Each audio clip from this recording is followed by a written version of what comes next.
Hi guys, I'm Mia, a princess from, of course, not the kingdom of far, far away, but another relatively small country in Europe, which must not be named. That was a Harry Potter reference, in case you didn't notice. Anyway, before I tell you my amazing story, like and subscribe, please? Nah, that's an order. Your Royal Highness, please come down here.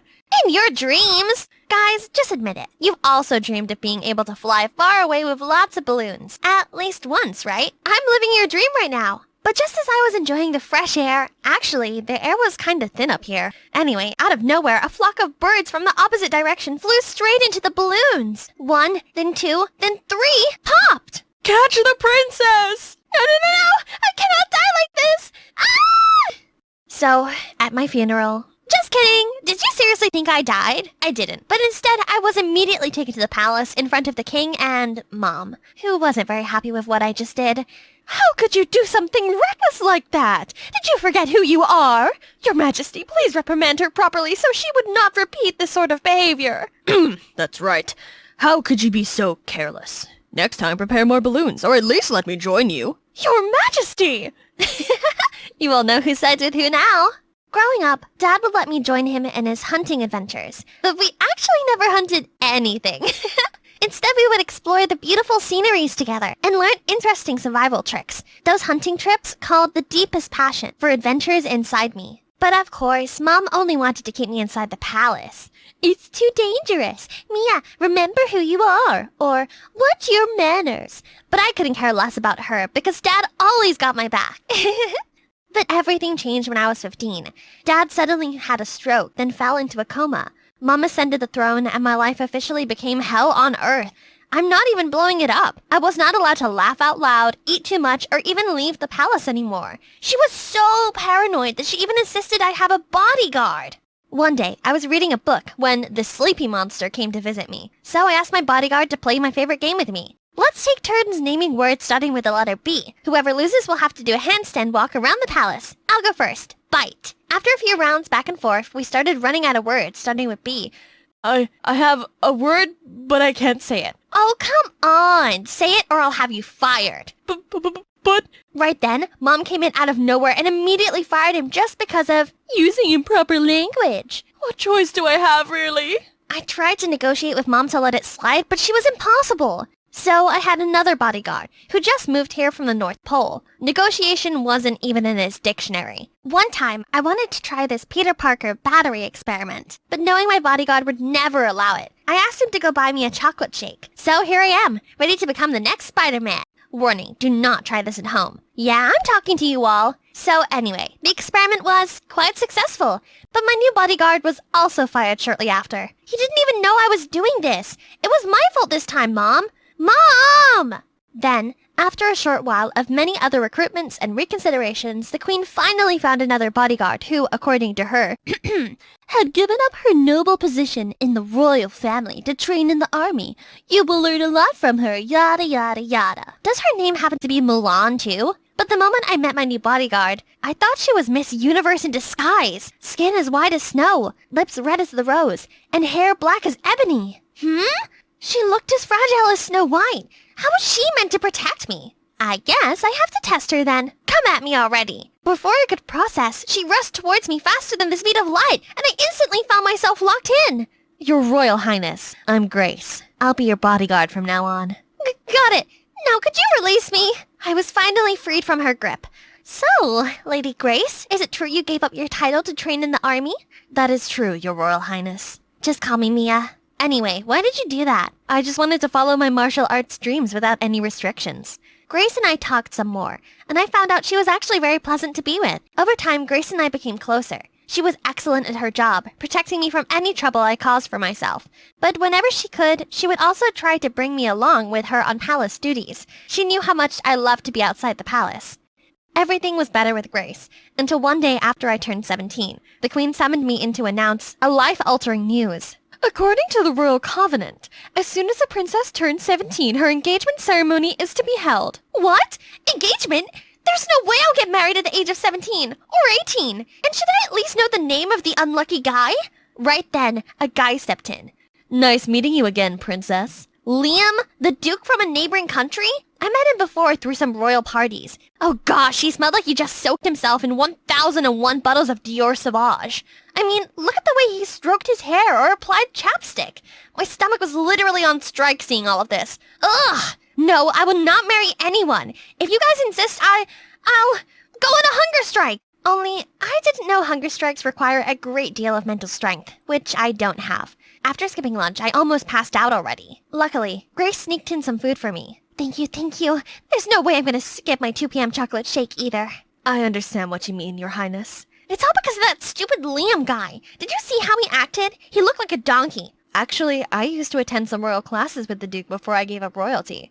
Oh yeah? I bet he failed all the classes. There was no grace in that man. No, he was actually very smart, and he cares a lot about others. You know, a lot of girls in the classes were dying to get with him, so maybe you should just give him some time, Your Highness. All right, as long as you get me my chocolate shake.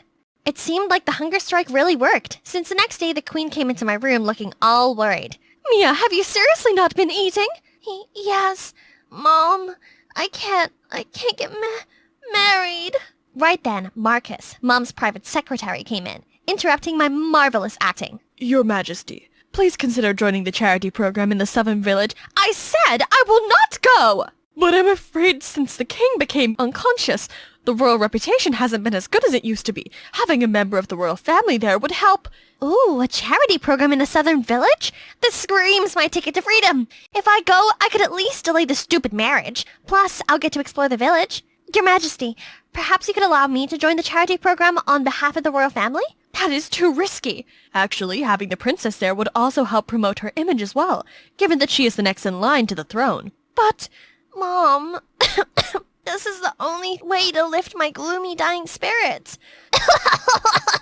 All right. Thank you, Mom. This is what a high IQ will get you in life. It seemed like the engagement ceremony with Liam would have to wait, because I, the princess, am setting off to save the world. But man proposes, God disposes. When I arrived there, everything was really programmed. Everyone was dressed up, holding flower bouquets, and standing on both sides of the road welcoming me. As soon as they saw me, they all started applauding. I haven't even done anything praiseworthy. Oh wait, should I smile or should I grin? How many teeth should be revealed? Oops, I forgot to check myself in the mirror this morning. Is there any lipstick or veggie stuck on my teeth from breakfast? Suddenly, I noticed a boy with a bouquet of deep red roses looking at me curiously. Are those for me? Thank you very much. No? I guess they're for your mom then. I patted him on the head, stopped to all these behind-the-scenes bloopers. As I continued walking, I saw a well-groomed gentleman wearing a hat in front of me. Did the locals here even prepare a moonwalk performance to welcome me? That's so thoughtful. But as I was about to approach, he reached out to stop me and lifted his hat, revealing a cheesy smile. Wait a second. I think I'd seen that smile somewhere else before. Buongiorno, principessa. Here we meet again. Liam? Why are you here? I don't know if you've heard it before, but there's a Chinese proverb that says, if it be fated, even 1,000 miles cannot keep us apart. Ugh, I've come all the way here and still can't seem to escape this guy. I'm sure Mom was behind this. So you must also know the other saying in Chinese. But if it not be fated, we shall not encounter each other, even if we are face to face. Even after I literally spelled out, I do not wish to see your face like that, he still didn't bat an eye and continued acting cheesy. He even messed around with Grace, too, making her all embarrassed. I had to save her out of there. Just ignore him. I thought upon coming here, I would be free to wander around to explore the surroundings and meet up with new people, but without the Queen's approval, Your Highness is not allowed to go out. Then for food, we were served with all different kinds of exquisite cuisines. So, are we doing charity or on a vacation? Yeah, right. How can the two of us finish all this food by ourselves? You should join us too. That's right. Everyone come join us. We can't, Your Highness. Okay, either you all sit down or I'll have you fired. That's the power of being a princess. So, turned out life here was no different from back at the palace. I had to participate in loads of charity duties that didn't have anything to do with charity at all. Worse still, I couldn't even enjoy my snooze privilege anymore. Rise and shine, princess. Today's schedule begins with breakfast at 7 a.m., accompanied by the Duke, followed by an interview with reporters at 8 a.m. At 10:30, Your Highness and the Duke will deliver gifts to residents of the lodge and take photos with the President and First Lady of France. Then at 11:30, all right, at least let me go squeeze the cheese first. No, princess, we don't have any cheese for today's breakfast. If I'm not mistaken, the breakfast menu includes... No, Grace, I gotta go bake a loaf. Plant some corn, I need to go to the bathroom ASAP. Well, breakfast was ruined because of Liam. If it wasn't for Grace, I would have jumped over and torn him apart already. But now I still have to endure this terrible human being's company for the interview. Let's take a beautiful photo of the princess and the Duke together. I angrily looked into the camera while Liam grinned stupidly. Ugh, you guys just want nice pictures of me and Liam? I immediately posed in 101 different positions. Everyone's face went from surprised to confused to speechless. Princess? My shirt-lift spotlight was suddenly taken when Liam also started crawling on the ground and posing like a Zara model. Hey, what are you waiting for? Take as many photos as you want. Did he really go that far? After a whole day of taking photos and interviews, and being pretty and breathing, I was exhausted. But I still need to attend this dinner with the President and the First Lady of France. I tried to follow along with the conversation, but soon, all the laughter and chatter around me slowly faded away. Then I suddenly saw myself turning into a rabbit, running free around the carrot field, hanging out with my turtle friend. As I turned around to look for him, a farmer suddenly appeared and lifted me up. Ah! Turned out the farmer was Grace. Oh? Did I say something funny? Ahem. Right when I was staring daggers at Liam, he suddenly turned serious. Please excuse me. I suffer from a condition called laugh-a-lot from a young age. What is laugh-a-lot? How come I have never heard of it? Oh, only about 0.01% of the population suffers from this, so it's not common. People with laugh-a-lot syndrome have no control over their mouth and jaw muscles, or when to laugh. Oh, I understand. I'm so sorry about that. You're still so young. I tried so hard to hold back my laughter. How could the First Lady not figure out Liam was just messing with her? It's been a few days and all I did was eat, sleep, and take pictures. I've had enough. One morning I called Grace in. The past couple of days have been exhausting and I've not been feeling well. I'm just gonna rest today. Don't let anyone disturb me. I understand, Your Highness. I should have done this sooner. The front gate was heavily guarded, so I had to sneak out from the backyard. But why was this wall so high? I was about to climb the wall when suddenly I heard a rustling sound below. Huh? A dog hole? Man, I'm in this too deep already. There's no going back. I tried to squeeze through, but I might have had a little too much fruit for breakfast. Come on, you got this! Phew! Finally, I took a deep breath. So this is what freedom smells like. I followed the road ahead and soon saw a village in the distance. I excitedly skipped towards it, but I suddenly stepped on something that I hope was not man-made. Well, it wasn't man-made, but horse-made. When I was figuring out what to do next, someone passed by. He was tall and handsome, just like a male character walking straight out of a Japanese manga. But why does it have to be in this embarrassing situation? Do you know what it feels like to live in a splendidly luxurious castle, wearing extravagant dresses, indulging in exquisite dishes, and always having servants take care of you? Well, actually, I don't really know either. I'm just a little maid who's fortunate enough to be friends with Princess Anne. Oh, by the way, my name is Diana, and I was born in the palace of a small European kingdom. Sounds like a fairy tale, doesn't it? Well, I don't exactly live a fairy tale life. I'm only here because of my mother, Stella. She had devoted her entire life to serve the queen, so in return, I was allowed to live in the castle. And when I grew up, I became a servant to Princess Anne, who was just a few ages older than me, so we immediately hit it off. Ironically, though, I'm not quite cut out to be a servant. I'm a bit, okay, maybe very clumsy, and I tend to be less helpful than I actually should. When all is quiet, it's likely that I've just hidden myself away in the library, lost in its endless sea of books. It would be more fun if Anne was just as happy to spend time in the library as me, but she doesn't care much for reading or studying. She said it makes you age like crazy. But still, she must attend her mandatory classes, by the Queen's order, of course, although she'd much better enjoy cooking, cleaning, and decorating. So whenever there weren't eyes on us, Anne and I would help each other out. I would sneak into her classes, listen to the tutor attentively so I could help her with assignments later. In return, she'd help me with the palace's errands. Anne was how I imagined having a sister is like. We just got each other's back. I knew the real Anne. I supported her passion for baking even when her own mother forbade her, and I was the only one who knew about her big crush on Count Harold, who often came bearing tributes from the people. Anne was so kind that she always gave me plenty of good food to share with Mom and other maids. But Mom wasn't too thrilled about this. For some reason, she was always anxious seeing how close me and Anne were. Don't forget your place, Diana. Princess Anne is still royalty, and you're just a little maid. Be sure you never cross the line with her. She's just trying to help us, Mom. Don't worry, I'll be careful. Then one day, Anne found a beautiful vintage dress from her closet and convinced me to try it on. I agreed, and once I stepped out of the changing screen, Anne was amazed.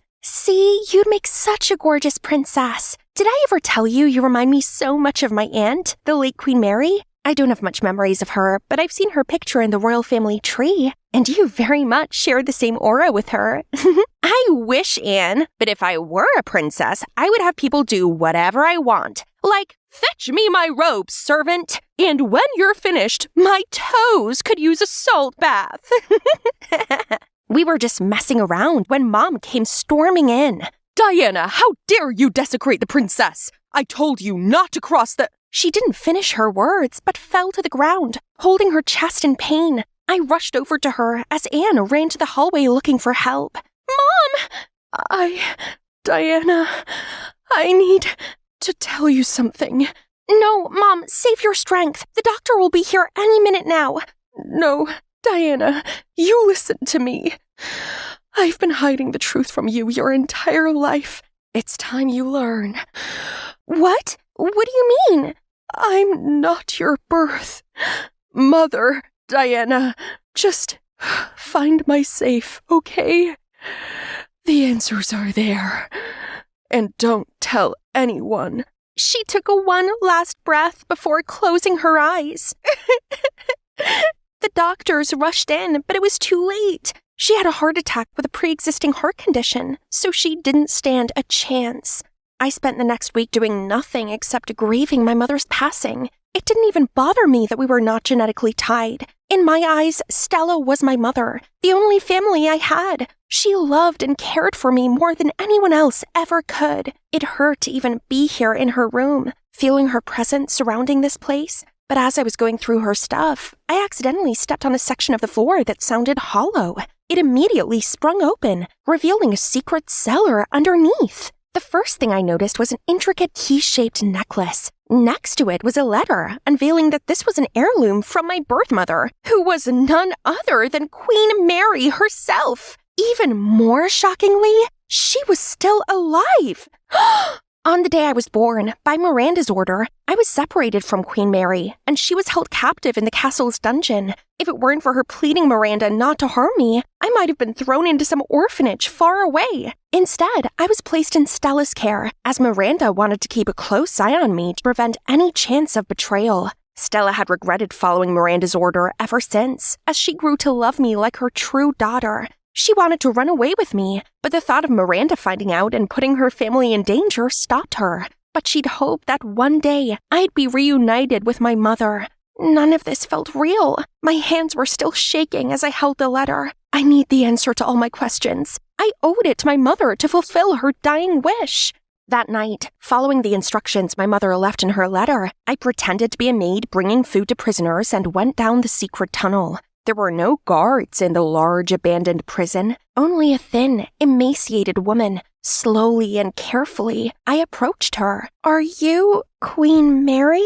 I handed her the necklace. The woman's eyes lit up, and she looked up at me in shock, tears welling in her eyes. "Diana." I nodded. She pulled me into her arms and cried in joy, but then she abruptly pulled away from me. "What are you doing down here? Miranda is going to find out. It's too dangerous. You need to leave." "It's okay. No one knows I'm here. They won't find me." "Still, it's too risky. My sister is an evil woman. She always wanted to be the queen. So she picked the day I was at my weakest to imprison me, subdue you, and falsely declared my demise during childbirth. That's how she eliminates any obstacles that stop her from seizing the kingdom. But Miranda will never be the queen in people's heart. She's nothing more than an oppressor, and it pains me to know she has corrupted our kingdom. But you are here now, Diana. You're the true heir to the throne. You have to stop Miranda." "Me?"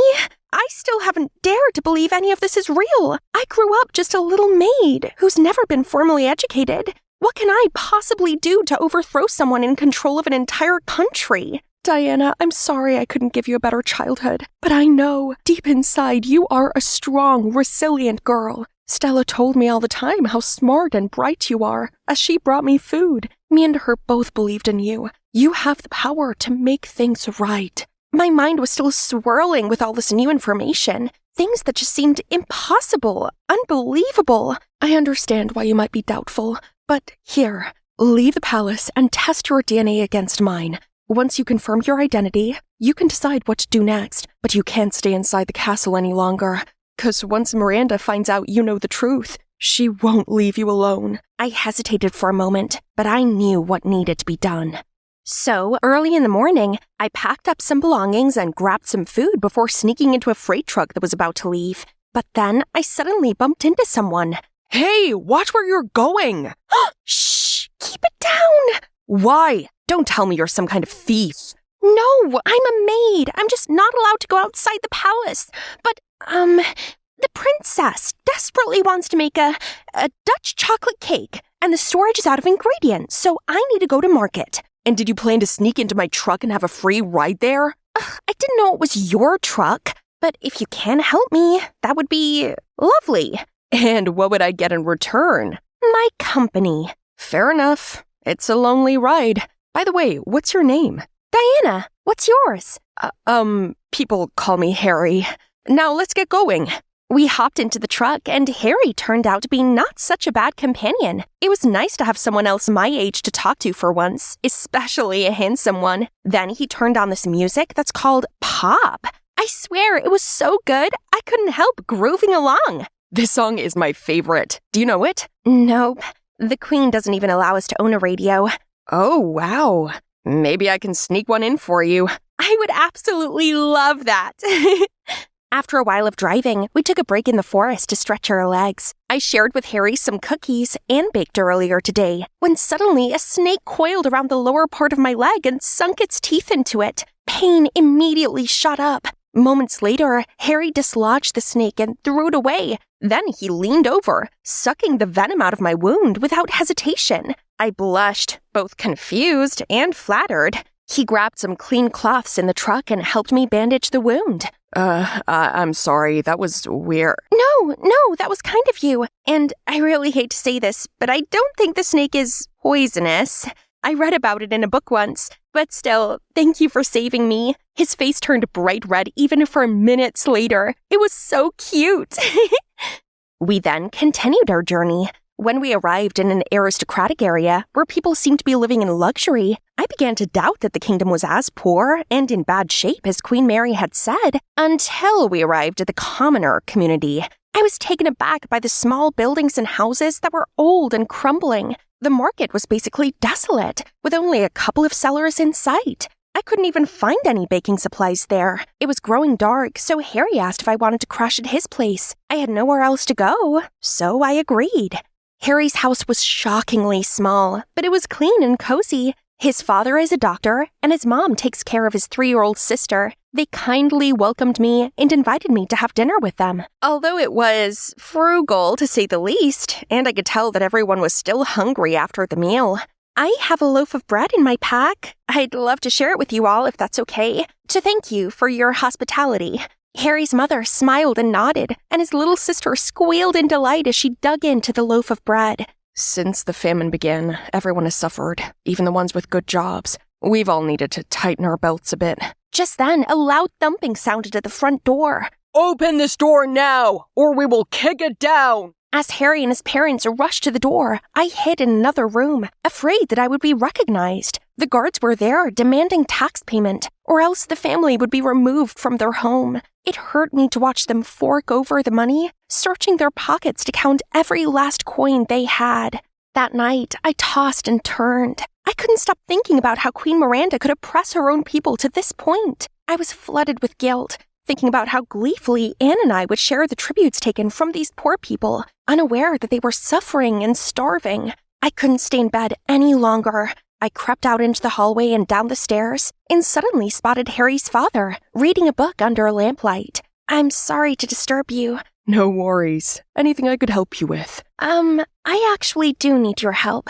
You see, I left the palace because I wanted to confirm something. If you could please compare my DNA to this person believes she's my birth mother. Sure. It might take a couple of days. That's fine, but please do not tell anyone about this. He looked confused, like he wanted to ask more questions, but seeing how reserved I was, he didn't. The next morning, I helped Harry and his mother clean up the houses of other people who couldn't pay the tax last night. The guards had ransacked a number of homes looking for the money, and now they were left starving and penniless. It couldn't go on like this. I need to find a way to feed the people first. So I came up with the idea of hunting some wild animals in the forest for food. Then I instructed each household to build a hidden cellar under the ground to store their food and keep their properties to themselves. I was so focused on the dire situation that I didn't even have time to worry about the DNA results until I received them that evening. The result shows that you and the other person are indeed related.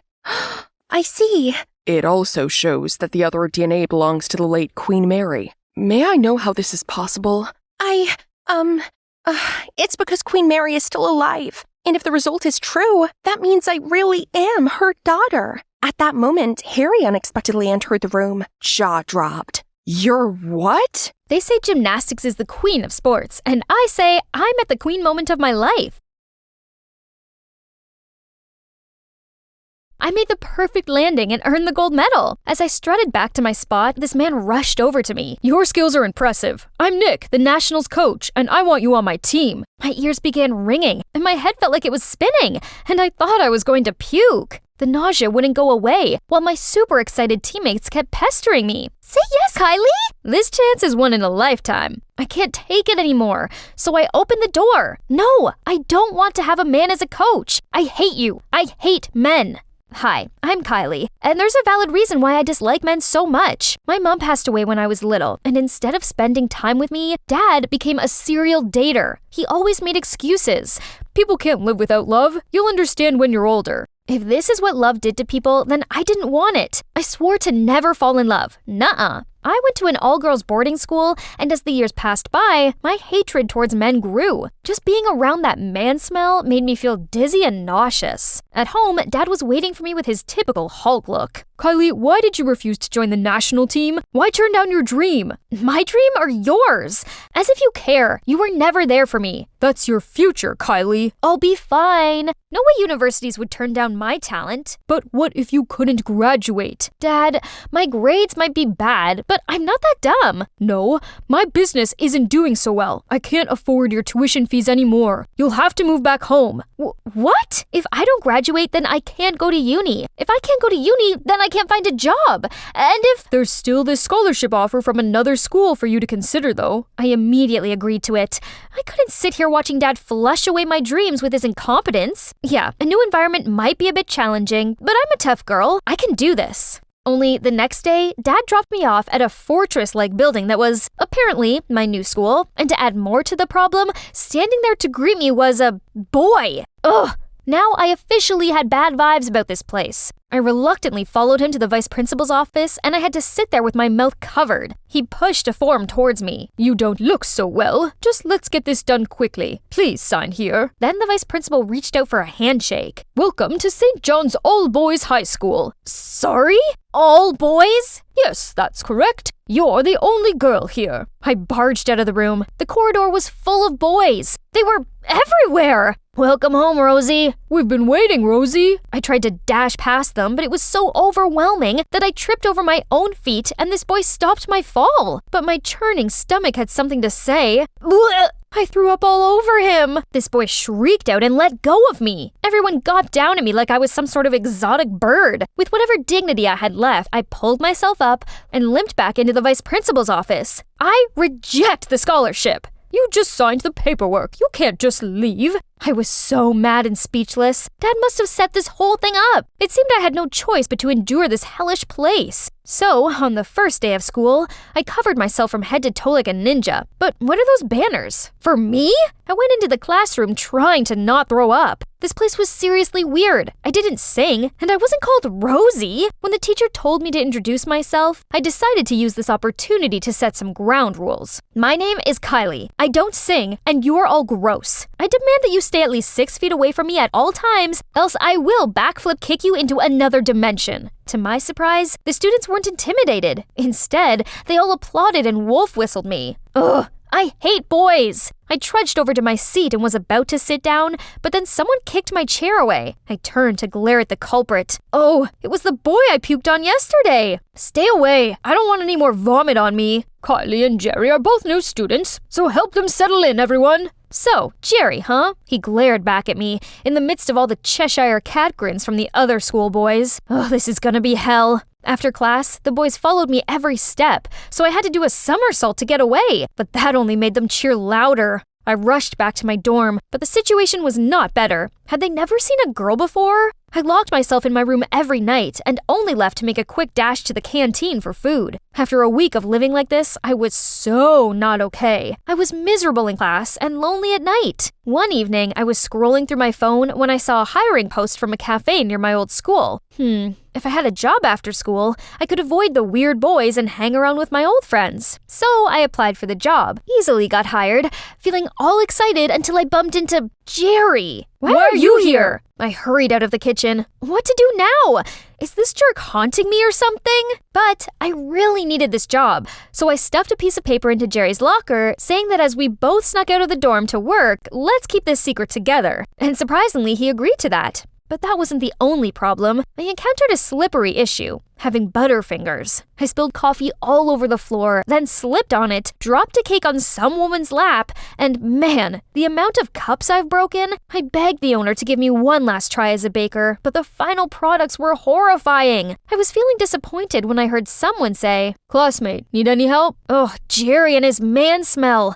I rushed to the bathroom. Is everything okay in there? I'm okay. Just stay there. I'm allergic to men. I heard Jerry laugh, so I explained to him how I was being deadly serious, and being around men made me nauseous. Oh, so that's why you threw up on me that day? Hey, maybe I can help you with your job. Yes, and no, I don't need your help. I'm not doing this for you. Oh God, what are those? Breads? I know, it's horrible. Please stop. Kylie, as a devoted employee of this cafe, I insist on doing this for the customer's safety. On hearing this, I agreed to let Jerry help me. Thanks to his remote directing, I finally made a successful batch of bread and managed to keep my job. Since then, we have become a lot closer. Jerry had this idea to cure my allergy to men. He slowly let me approach boys at my own comfort level. At the cafe, he encouraged me to take the orders from male customers. At school, he helped me study in a group with some of his friends. At first, I was wary of them, but I guess they weren't so bad. Not only that, they also threw me a Boys 101 intervention where they humorously analyzed boys' behaviors to help me get along. From how boys greet, "Yo, what's up?" how they posed for cool photos, to the way a typical boy flirted. Are you a parking ticket? As you've got fine written all over you. That's how you flirt with girls?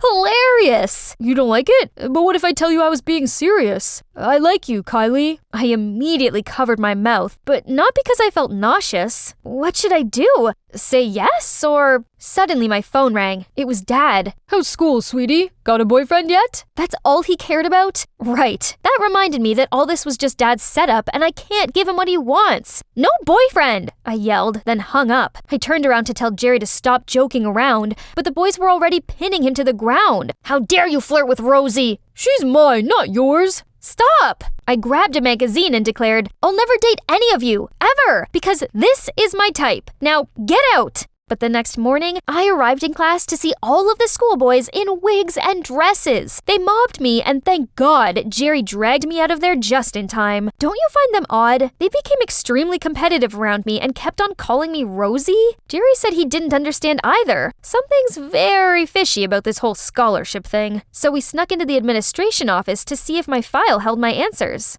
After searching for a while, I found it. But whoever was being described here was not me. I wasn't a straight-A student. I didn't sing nor play the guitar, and I wasn't a social butterfly. Then Jerry passed me a binder labeled Only Rosie. There was a school legend that when Rosie appeared, the only flower in the garden would bloom. Rosie's magic was so powerful that every male student would fight for her love. There really was a flower blooming in the garden, which means I was Rosie. So they only love me due to some rusty magic? I bet it's the same for you. I couldn't stay in this insane school any longer, so I went home and curled up in my room. On hearing a knock at the door, I peeked out and saw Jerry? I slammed the door shut. Kylie, listen, this is all me. No magic whatsoever. At first, I thought you were a queen bee who liked the attention, but being around you made me realize you're a clumsy, cute crybaby, but also a strong girl who tries to stand on your own 2 feet. That's the reason why I like you. Are you okay? Go on, please. I like you because you're Kylie, not Rosie. I couldn't hold it in anymore and burst into tears. I finally opened up to people, but it's all fake. None of them wanted to be my friends. They only like Rosie. Then Dad appeared. Of course, it was him who let Jerry inside. Seeing me like that, he seemed sad, then sat me down to say something. Actually, your mom used to go to that school too. Mom was a prodigy who excelled at both studying and singing. When the school's reputation was declining, the principal broke the rules to invite her to attend the school in hopes that she would lead them to some achievements. At first, the male students objected it, but gradually with her talent and good nature, she gained their respect, and they fondly called her Rosie. Your mother was incredible, and I couldn't believe my luck when I won her heart. I felt so lost without her that I tried to fill the void. I jumped from one relationship to another, leaving you all alone. Only later did I realize I could still find joy in life even without Rosie by my side. Kylie, I risked sending you to that school because I wanted you to face your fear. Don't dismiss love just because of your painful past, like I did. I finally understood where Dad's behaviors came from, and I felt so sorry for him. Sorry for interrupting, but if Kylie's mother was the first Rosie, and her magic immediately charmed everyone, then why did she face objections at first? Oh, actually, Only Rosie is merely a myth. There's no magic involved at all. Over the years, the story must have evolved into that fairy tale. Now that Jerry mentioned this, I realized my file looked more like Mom's than mine. Even before entering this school, everyone was talking about you being a musical prodigy and only dating top students. It's like someone created a fake image to make you irresistible. Dad said it was the vice principal who offered the scholarship. We put 2 and 2 together, and we were convinced that he must be behind all of this. Dad and I went to school to confront him, but he denied everything and even expelled me. The next day at work, Jerry told me something big. There are rumors about another schoolgirl. It looks like the vice principal wanted to find a new Rosie. This had to stop. He couldn't keep on using girls like this. It was about time his lies were exposed. The 3 of us falsified tons of female students' applications and finally got selected. On the day of admission, Jerry disguised himself as a girl and me as a boy, then went to school together. All the boys gathered around Jerry and gawped at him like he was the new iPhone or something. Then the vice principal introduced him as their new female student, Jessie. Hi, I'm Jessie, and I want to tell you a secret. Then he started ripping off his wig in the most dramatic way ever, leaving all the students gasping in shock. What? You don't think I'm pretty?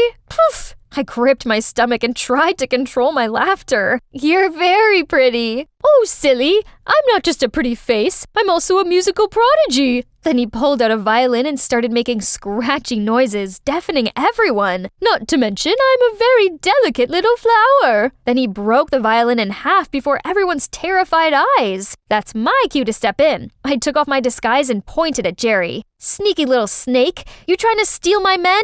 All boys in this school are mine. Then I charged at Jerry and grabbed his hair.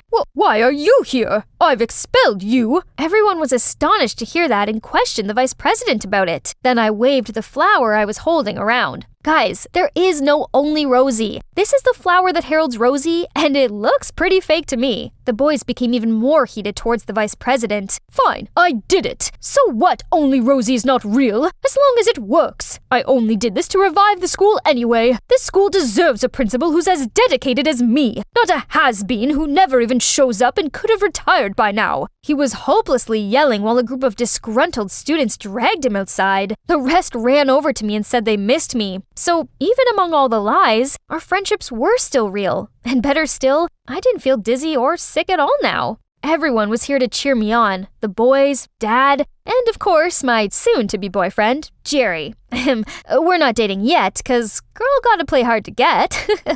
Suddenly, a voice interrupted our celebration. It was Nick, the national team's coach's voice. Great performance. Any chance you've reconsidered joining the team? Reconsidered? Nick, count me in 100%. No, 1,000,000% in. Voila. Finally done! The most exhausting part of moving mansion was having to rearrange my Birkin collection. But at least my walk-in closet is bigger than my last one, so now I need to pick out the perfect outfit for school tomorrow. First impressions are crucial. This is my favorite fit at the moment, but let's get a second opinion. Mom, Dad, what do you think? Wellstone High's new Queen Bee's incoming! Adele, there you are. I bought you a few new items. Ooh, goody! I love surprises. What is this? Mom, are these for the maids? Honey Pie, it appears that well-off residents in this neighborhood have been targeted by a dangerous robbers gang. For your safety, you'd better tone down your outfits, at least until they catch the thieves. I know it's not ideal, but safety first. Come on, Pumpkin, isn't this shirt adorable? No, it's not. I'm not being seen dead in that rag. My parents were probably just exaggerating. Let's see. It seems some girl had her Hermes bag stolen, another her Cartier bracelet, and some guy his Rolex. No, I couldn't let some crooks take my precious babies. The next morning, I trudged downstairs in those awfully bland clothes. Ugh, they were itchy and smelled so bad. Darling, this will only be for a little while. You're our only angel, and we simply couldn't bear it if anything were to happen to you. Fine. Where's my chauffeur? I want to take the Porsche today. At least that can still save my grand entrance. Absolutely not. If you do that, you may as well be wearing a beacon to attract those thieves. I think it's best if you take the bus. The bus? Before I could protest anymore, Mom kissed me on the forehead, burst into tears, and ran off hysterically. Have a wonderful day, sweetie. Great. So much worrying for me. Now I had no choice but to find the bus stop, wherever that was. I wandered around the corner when suddenly a deafening scream came from behind me. Thief! Watch out! I spun around to see a guy running towards me, so I immediately sped off. But soon I felt the thief reach me. Terrified, I crouched down, raised my bag. Here, take it! Don't hurt me! But no reply. I peered up and saw the guy was ahead of me and was restraining a bad guy. Turns out he wasn't the thief, and the actual thief wasn't after me. Oops, how embarrassing. Let's just leave ASAP, but I ended up crashing into some flashy car. Are you okay? It's the guy who just caught the thief. I froze. He's so handsome. I was about to reply when the car door swung open, and this angry rich guy stormed over to me. Are you blind? You scratched my car. Pay up. Leave her alone, Bernie. He's handsome and kind, totally different from that arrogant Bernie guy. Turns out he's called Roy. We all go to the same school. Better still, Roy offered to drive me there in his fancy car. What a shame that I bumped into a hottie looking like a mess. If only he knew the real me, he'd fall for me hard. We're made for each other. We even have matching cars. We arrived at school to a bunch of fangirls waiting to greet Roy. Makes sense. He's handsome and oh so rich. What's not to like? Roy told them I was new here, but they didn't seem so pleased to see me. Roy, it's so sweet you're helping out the less fortunate. Ugh, these peasants! If only they knew the real me. To prove to Roy that I was so much better than those other girls the next day, I snuck my designer clothes to school to get changed. When I spotted Roy, I hurried over to dazzle him, but that annoying fangirl Maya interrupted us again. Nice try, new girl, but your knockoff clothes won't impress anyone. You shouldn't judge someone by their clothes. That's very kind of you, Roy. But we both know that only a Chanel girlie like me would be a good match for you. Everyone started to make a fuss, but Roy just shooed them away to leave. Ugh, thanks to those wannabes, I'd missed my chance with him. After class, I changed back into my boring plain clothes ready for the bus home. What is this tacky fabric? Suddenly, Roy passed by. Cute shirt. I think it suits you much better. There's nothing wrong with dressing down. It brings out one's natural beauty better. Wow, it seems that rich boy Roy wasn't a show-off. What a blessing in disguise this pretending to be poor was. Roy clearly liked me more this way, so I should keep it up. Once, I pushed a bike to the end of the street and waited for Roy to pass by, so I could make out it was broken and ask for a lift. It's definitely not because I don't know how to ride a bike. Over the next few days, I clung to Roy. I told him how I didn't know anyone at school yet, or where anything was, as an excuse to get him to take me to the canteen. But look at the food. Really? Are we supposed to eat this? Oh, we've never gotten to eat stuff like this at home. Looks yummy! Luckily, Roy felt sorry for me even more and just caringly explained the menu. The next day, I brought in my own lunchbox with Roy's favorite, mac and cheese, which obviously was made by my chef, but he doesn't need to know that. He clearly enjoyed it, but then commented, "Adele, you shouldn't waste your money and effort on me like that. Please just spend it on yourself instead." Even though he was wealthy, he was so thoughtful of others. How come I'd never thought of things this way? On the weekend, I went to a fair my parents were sponsoring in a nearby town. I wandered off by myself and suddenly spotted a familiar face selling caramel apples with some kids. Oh no, Roy! What was he doing here? He couldn't see me all dressed up like this. Before I could dart away, his eyes locked directly on mine. Roy! Hello? Why are you looking at me so strangely? This dress. It's handmade. And, my mom found these shoes somewhere. Enough about me. Why are you here? Oh, I'm volunteering at an orphanage. The kids, they're the ones that grew these apples. Oh my god, could this guy be any cuter? Even though he's loaded, he's so down to earth and humble, and he wants to make a difference. I really have to learn a lot from him.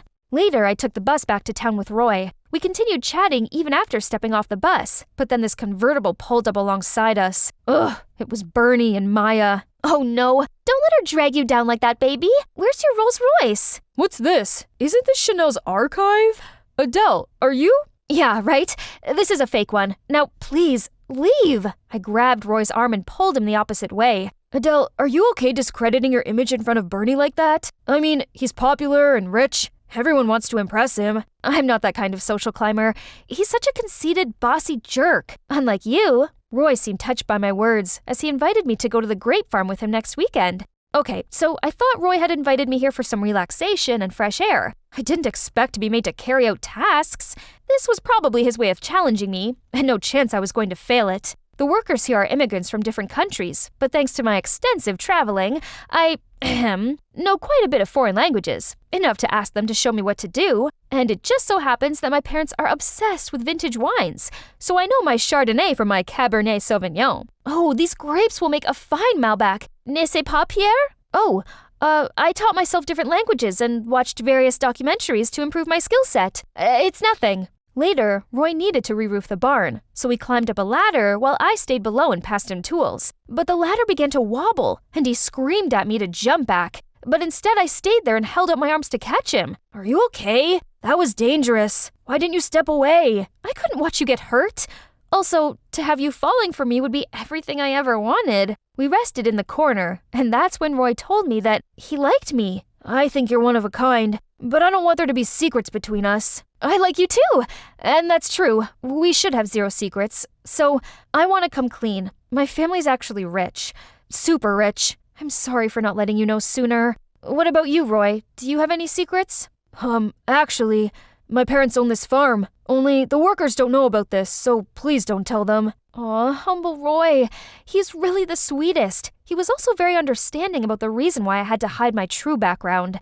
Finally, the gang leader of the robberies was caught. Things seemed to be back to normal, and this meant I could publicly go back to being me again. Everyone looked at me with different eyes. Only, Roy didn't seem all that impressed. When I invited him to my favorite restaurant, he told me he didn't like those stuffy places. Plus, he had too much work at the farm. I really wanted to go on a proper date with Roy, but I suppose just being with him was enough. So I agreed to help him out at the farm. As we waited for my chauffeur to pick us up, someone leaped out of a bush and snatched my gold necklace. As I gripped my bare neck in shock, Roy darted after them and grabbed it back. I noticed the robber say something to Roy before he fled. I later asked Roy about it, but he just shrugged it off. The next day at school, a woman in tatty clothes ran in, saying she urgently needed to find her son. When she saw Roy, she rushed towards him. Oh, here you are! I thought something happened to you! Someone told me you were in trouble! Everyone began chattering. Roy, you're wealthy. Why don't you buy your mom some nice clothes? He looked dumbfounded, then muttered, I'm not rich. I lied. What? Why? You always said money didn't matter, but you live in this facade? Roy avoided my eyes, mumbled out a sorry, then led his mom outside. So, this whole time, I didn't know who he truly was? Feeling hurt and deceived, I screamed out that it was over between us. My heart was cracked into two. This was horrible. Then I arrived home to see my parents frantic. Someone had sent them a threatening letter saying, I will come when you least expect it and take what I want. My parents were terrified that something bad would happen to me, so they hired bodyguards to protect me. The next day, a whole squad showed up, and to my utter shock, amongst them was Roy. What are you doing here? What's your scheme? I replied to the advert. I didn't know it was for you. Please, Adele, I need this job.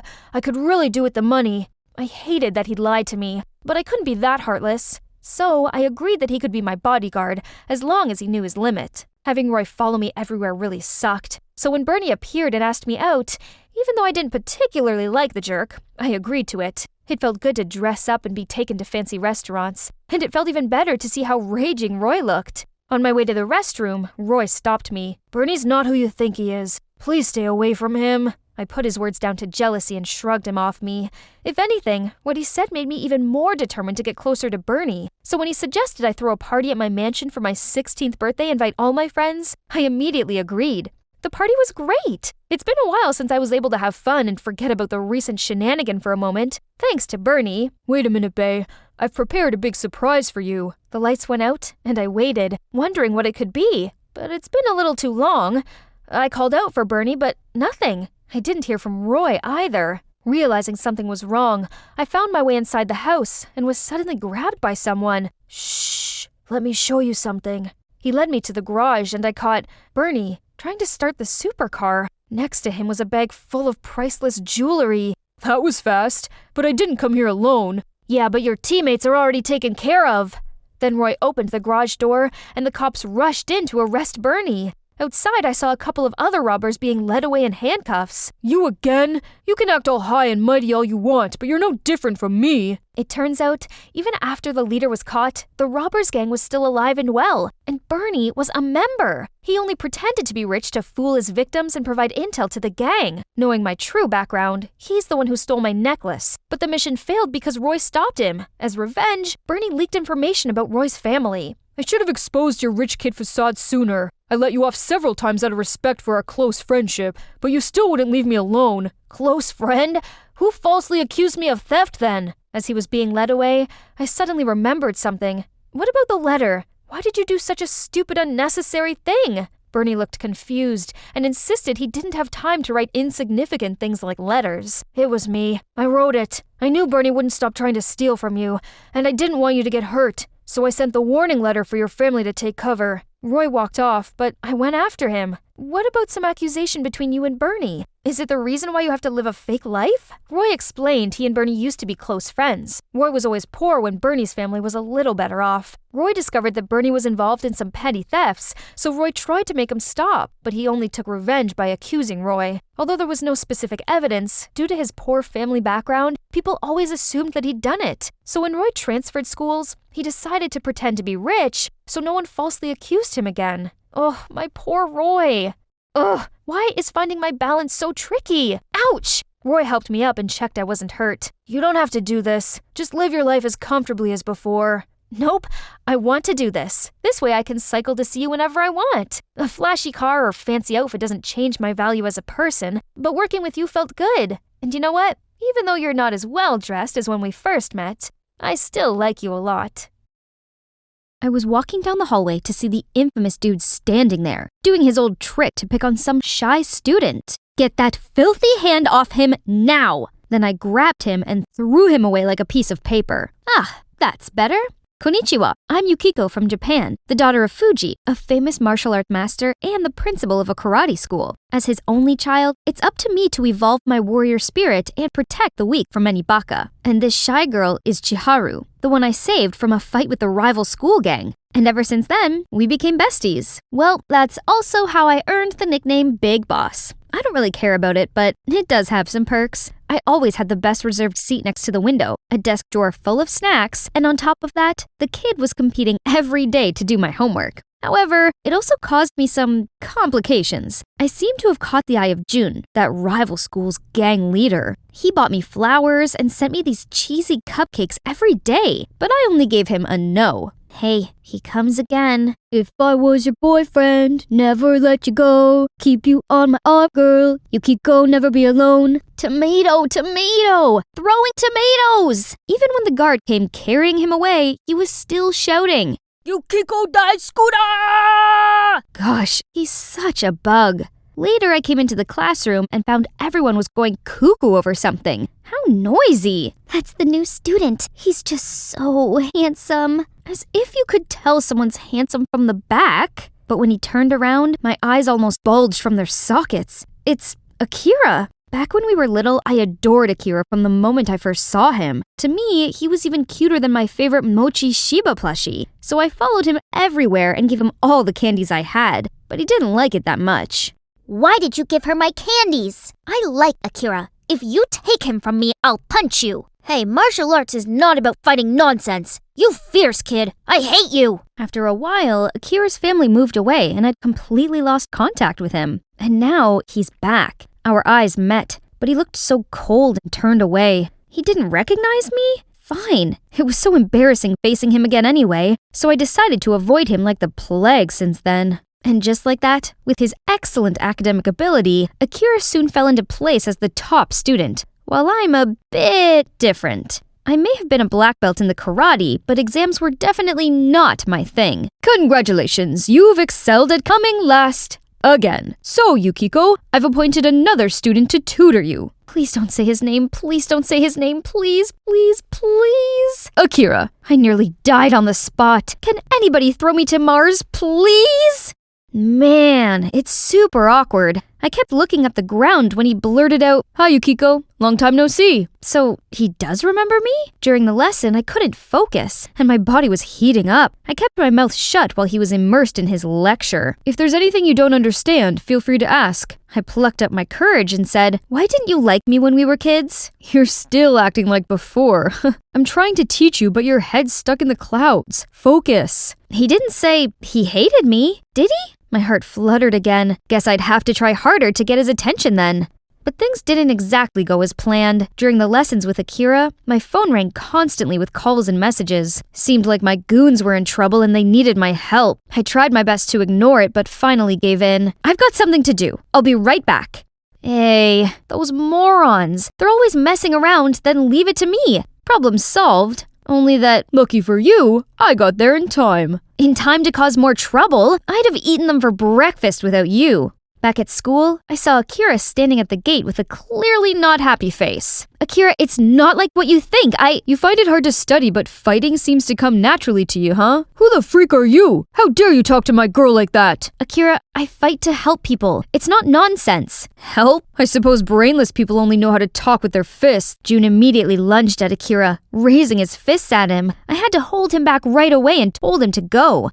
The silence went on for some minutes, but when he was about to leave, I couldn't stand it anymore. Just because I liked you then, you think you have the right to look down on me? What? Hear this. I do like you, but it doesn't mean I will like you forever. I don't care, but I'm sorry if the truth I spoke made you feel that I looked down on you. And you know what? If you can't take my tutoring seriously, then we're done. Fine, go! See if I care. I, the big boss myself, have my own limits and cannot be chasing him all the time. But I couldn't deny that a pit was dropping to the bottom of my stomach. I just want to go home and curl up under cover. Then I arrived at my family's karate academy to see it was all sealed off, and my dad was sitting on the doorstep holding a letter. Dad, what happened? Yukiko, I'm bankrupt. I had no choice but to sell the academy to moneylenders. I've lost everything. No! This academy is our family legacy. My dad's life's work. We couldn't lose it.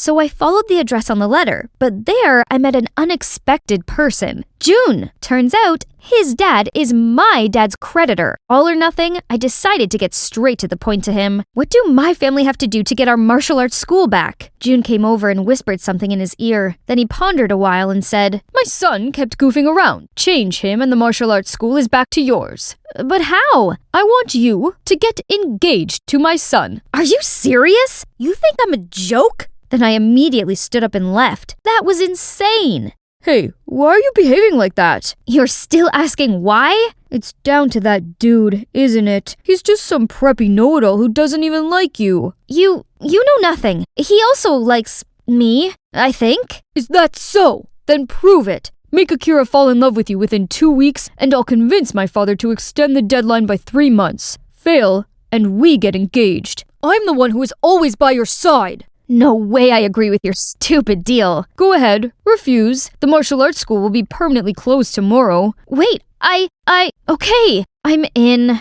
Lucky enough, I had Chiharu, the love guru, to help me cook up the perfect get Akira scheme, though she'd been single, like, forever. Firstly, I told my gang that Akira'd soon to be my BF, and also their boss, so he deserved a special treat.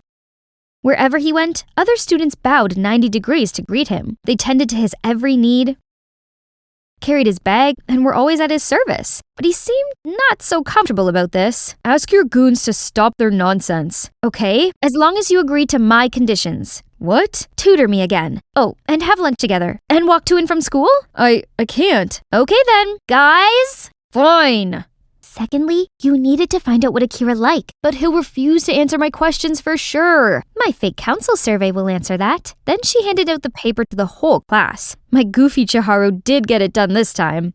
Okay, according to a philosopher, the way to a man's heart is through his stomach. Akira's most favorite food is beef, so I rummaged through all the local supermarkets to find A5 Wagyu beef and prepared this perfect meal for him. Akira, eat this. Oh, thank you, Cream Puff. How come you know I like beef? How did you get in here? I know you miss me, so I come to visit. Before I could say anything, Akira shook his head and walked off. Okay, the first step is always the hardest. Next, seeing that Akira liked horror movies, I lied to him that Chiharu stood me up, so I had an extra ticket. It's insidious. How could he refuse? But as soon as we sat down, a familiar face caught my attention. June? Stop messing with me, you child! Eh? I'm a horror fan, just like you. We're sure a match made in heaven. I tried to ignore him and focus on my plan. This was the third time I watched this, so I knew exactly when there'd be a jump scare. It's time. I pasted a whining look on my face and was about to lean on Akira when June suddenly screamed his lungs out and jumped at me. It was not until he fell asleep that we had a bit of privacy, but from then till we left, Akira didn't speak a word and even asked to leave early. That's not okay. If things kept going this way, the whole plan would definitely fail, and it means I'd have to get engaged to June. No! The next day, I wasn't in the mood for dealing with my friends, so I lingered back in the classroom and read through Akira's notes. Oh, what's this? So, he does care about me. I can see one ray of hope. Akira, I want to improve my studies. Help me? Oh, okay. I was waiting outside for Akira to get us some bubble teas before we started when suddenly this thief darted out and snatched this old lady's bag. I dove in there to help, but he knocked me to the ground and ran away. Here you go. You're already fighting again? Don't you have anything better to do? I'm not Forget it anyway. This brave young lady helped me. What? Say no more. I'm a bad person no matter what. Then I stormed off without looking back. I was so stupid to catch feels with that insensitive one. Then my knee suddenly collapsed. Right then, a hand reached out and gently wrapped a bandage around my knee. Leave me alone. Get on my back. Shut up. Come on. I couldn't help but smile through my frown, and my heart did a cartwheel. I clambered onto his back and looped my arms around his neck. Hey, I'm sorry. I didn't know that you... It's okay. Are you dumb? An injured leg is not enough? It's nothing. And you don't have to carry me like this. Am I heavy? What? If I say yes, will you jump off? No way. After that day, Akira changed towards me. He joined me for lunch and even gave me a cute cupcake, and agreed to go to Cat Cafe with me, even though he's allergic. And the classes went so smoothly. He was sweet like a lollipop and answered to all my silly questions. One time, I even accidentally saw him putting a lot of bandages in my locker. Aww. Winning the bet didn't seem so impossible then, but suddenly a girl approached him. It was Amaya, the school's popular girl. They chewed the fat. Then she leaned closer and whispered something to him. His face suddenly turned cold. Then he walked away. I was about to go after him when my phone beeped. Can't tutor you today. I have a play audition. So, turns out Akira and Amaya were both in this play. Fine. If Akira's Romeo, then I must be Juliet. I made it to the final round with my big boss energy, which meant I got to act out a scene with Akira to see who got the female lead between me and Amaya. Oh dear, look at them, being all clingy for what? That snake was all over my poor Akira like a rash. Ugh, if Chiharu hadn't constantly held me back, I'd have jumped there and given her a piece of my mind. And now it's time for me to shine. But why is Akira's face darkened? It's okay, maybe he's trying to be professional? My bounty is as boundless as the sea. My love as adoring as a puppy dog's nose. Yes, so I may have forgotten the words, but it wasn't that bad. He may pick me for my quick thinking, and I choose Amaya, miss. Hey, why did you pick her? You shouldn't ask me. Ask yourself instead. Then he left with Amaya without glancing at me. But today's the end of the 2-week deadline. I thought you'd have some feelings for me too. It was pouring rain. I trudged home, all collapsed, tears and rain falling down all over my face. It was all over. The bed I play, the boy I love. I should have known better. That it was me, onto a loser right from the outset. Through my teary eyes, I saw June running towards me. Yukiko, what's wrong? Tell me. I lost. What? The bet. Between us. I lost it. I was wrong. About everything. Who cares about the bet? You might get a cold, you know. Get inside. But why you're here? I don't care if you think it's too late. I'm telling you anyway. I know that I'm not perfect like him. I do say the wrong thing. I forget all the time, but I can protect and will never hurt you. So will you marry me? My head was spinning, and in a moment of weakness, I said yes. At least I can save my dad's school and be with the right person who truly cares about me, instead of chasing some jerk who thought so low of me. I confided in Chiharu and my family about this, but kept it a secret from everyone else. My father didn't approve it at first, but seeing my determination, he reluctantly agreed. It was our fitting day. I was with June discussing our wedding, but he seemed distracted and kept checking his phone. Then he said he had to take a call and hurried out. Sensing something was up, I followed him. Huh? Why is he talking to Amaya? You have to thank me for your new fiancé. I told Akira about your bet. Excellent job, as promised. It's not about the money. It's about making Akira mine. I don't get why both you and my beautiful Yukiko like that dude so much. Anyway, Yukiko's waiting for me. Gotta go. I couldn't believe what was in front of me. What the heck are you doing here? So it's you who made up everything the whole time? No, Yukiko, let me explain. I trusted you, June, but look what you've done. You know what? You win. Do your worst. I don't care anymore. Then I ran home as fast as I could. Why do boys all fool me around like that? Right when I felt more disheartened than ever, I met the one that I didn't want to see the most. What was Akira doing here? Yukiko, let's talk. We have nothing to talk about. Chiharu told me what you're doing. You can't marry June. You liked me, so you mustn't fall for another one that easily. What? So you're the commander of my feelings now? Aren't you with Amaya? I'm not, and I never did. Listen, I was so angry to find out I was just part of your bet with June, so I ignored you. But then Chiharu told me why you did it and made me understand. So what? Anyway, you never liked me. I'm not gentle and too fierce, as you said before. Don't try to pity me. I don't. It's that I do like you. At first, I thought you were the type of person who'd use violence to solve any problem. But the more I got to know you, the more I learned about your pure heart. I shouldn't have judged you so quickly. I'm sorry. What just happened? I might be dreaming? But no, Akira, my 7-year crush, just confessed his love with me. So, Akira and I got together. June was furious about it, but he kept his word, and now my dad has 3 months to pay off his debt. I'm helping him out by teaching karate classes to earn money, something I really enjoy. Everything was great, too great, until... Yukiko, I gotta tell you something. I have to go abroad to study. I'll leave tomorrow. What? I don't understand. Why so sudden? I prepared for it months ago, but I couldn't tell you. I didn't want to make you sad. Will you wait for me? Of course not. I may get bored and start liking another by that time. It's time. I stood still watching the train pass by until I noticed Akira's melancholy smile. I liked you 7 years ago, and now I still do. So of course I can wait for you. Come back soon, Akira. Hey there, animated story show viewers. I'm Crystal, a model and influencer, and I'm here for the Trend Like This Influencer Awards. Why don't you come on in and get ready with me? I know what you're thinking. I have a unique look. You see, I have vitiligo, a condition that causes pale patches to develop on my skin. It's definitely different, but I don't really see it as a disadvantage, but rather one of my biggest perks in life. Since I was a kid, people have always gawped at me in the street. But luckily, my mom and big sis have always been there to support me. Honey, they're only looking at you that way because you're beautifully different. Yeah, Crystal, never doubt yourself. You're one of a kind. Thanks to them, I've grown to adore the way I look. Then one time, while we were walking in the park, this eccentric-looking man approached me. Oh my word, your skin! It's a masterpiece! Turns out, he was Bo Ivanov, the world-renowned photographer. He begged me to model for him, and with the encouragement of my mom and sis, I agreed. and my photos became a viral hit. That's when my interest in modeling sparked. I joined this awesome modeling agent and got to learn all poses for photo shoots, wear these gorgeous outfits, and best of all, have makeup done to complement my vitiligo, not to hide it.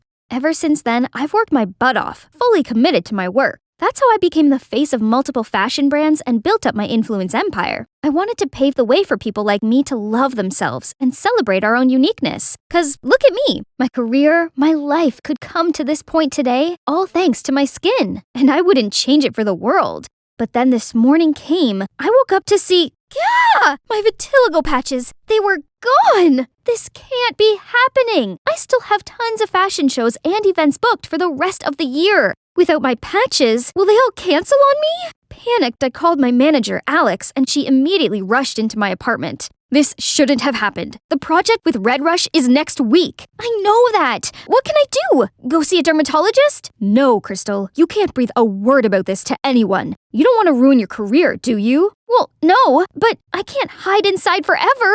No, you can't. But you can fake your patches. Just use makeup. Draw some on. What? You mean I should lie to everyone? Your choice. It's either that or kiss goodbye to your career. This is wrong, I know, but I've worked so hard for this. I couldn't just give up now.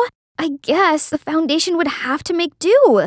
I went back to my daily modeling life, and luckily no one seemed to suspect anything. But I was so on edge and constantly checking my makeup. Crystal, have you heard? The brand Raris is looking for models with unconventional features for its newest fashion collection. You're the perfect fit. OMG! Everyone who's anyone in fashion knew of the Raris' creator, Mr. Finnegan. If I become his muse, that's my step into high fashion world! I can't miss this once-in-a-lifetime opportunity! I got my focus straight, fearlessly walking into the building, when suddenly my heel got stuck. I tumbled backward, and out of nowhere, these strong arms wrapped around me, and I landed straight into their warm embrace. For a moment there, I could feel their divine scent overpowering me. Dior Sauvage, isn't it? You don't change much, do you? Still clumsy even though you're now a superstar. Hold up, this voice. It's Sam, my high school ride or die! My, puberty has hit him hard, huh? Samuel knelt down and gently put the heel back on my foot. Yep, my heart was definitely flipping out of my chest. You're going in for the casting, right? Oh, yes. But how do you know? I'm one of the judges. I gotta go now. Break a leg. But not literally. Wow, Samuel's made a name for himself already. Impressive. Wait, Crystal, you're here for work. And now time to shine. I strutted my way along the catwalk, doing my signature twist-turn pose at the end of it. As expected, all the judges were mesmerized. This job was in the bag. Just then, everyone went ooh and ah at the girl next in line. It's Amanda! She's known as the Super Rookie, who challenges the modeling world standards. Ironically, that title once belonged to me, but that's how this industry works. You can easily be dismissed if not careful. We got the results right after the casting. As expected, I was in for the show. Hooray! Hey, Crystal, right? Amanda, huge fan of yours. Say, can a pro like you give this rookie any advice while we train together? You do know this is a competition, right? That means no help. Then I shimmied off.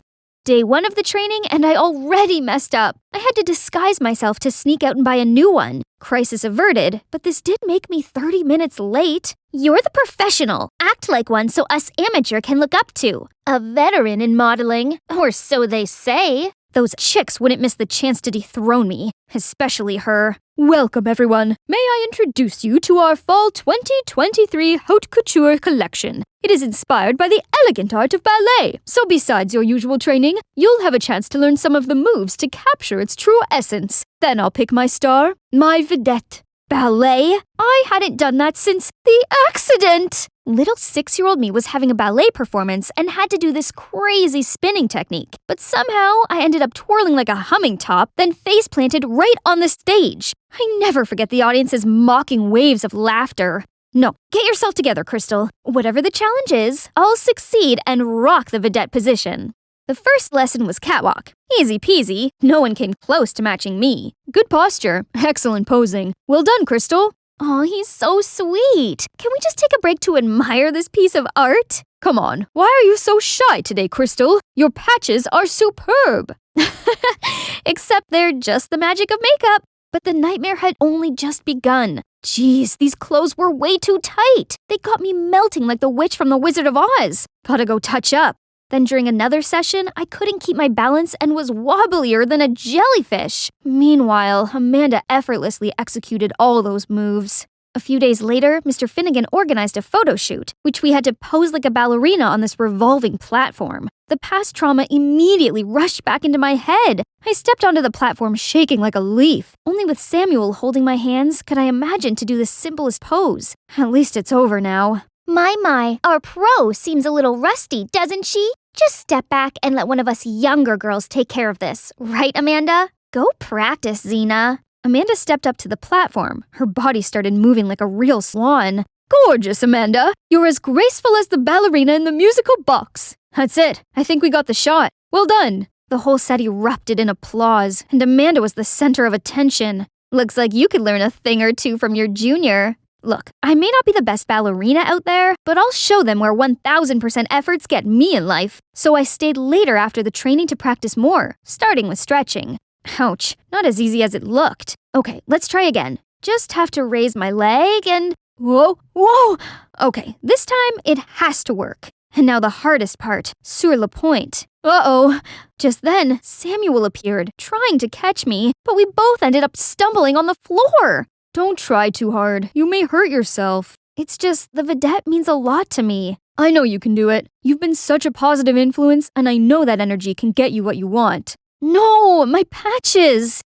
I'm sorry, I didn't mean to. It's okay. I crossed the line. I'll just leave now. Don't, please. If you only knew the truth, you wouldn't think so highly of me. Hey, what's wrong? You can talk to me, you know. Just then, the lights brightened around us. What are you two doing here at this hour? Samuel looked startled and immediately kept his distance from me. Nothing. I saw Crystal practicing. Thought I could give her some advice. That's not fair. I need some too. What do you think of my releve? They started laughing together like a married couple. Since when did they get so close? After a few days of intense practice, I may not be a ballet master yet, but I did feel more confident about facing the final challenge, which decided who would be the vedette. Look at this gorgeous couture design! I would make a perfect black swan. I tried the dress on, but accidentally smudged the foundation and got it all over the dress. Oh no! I immediately rushed to the bathroom trying to wash the stain off. Stupid foundation! Super stay my butt! The door suddenly snapped open and in stepped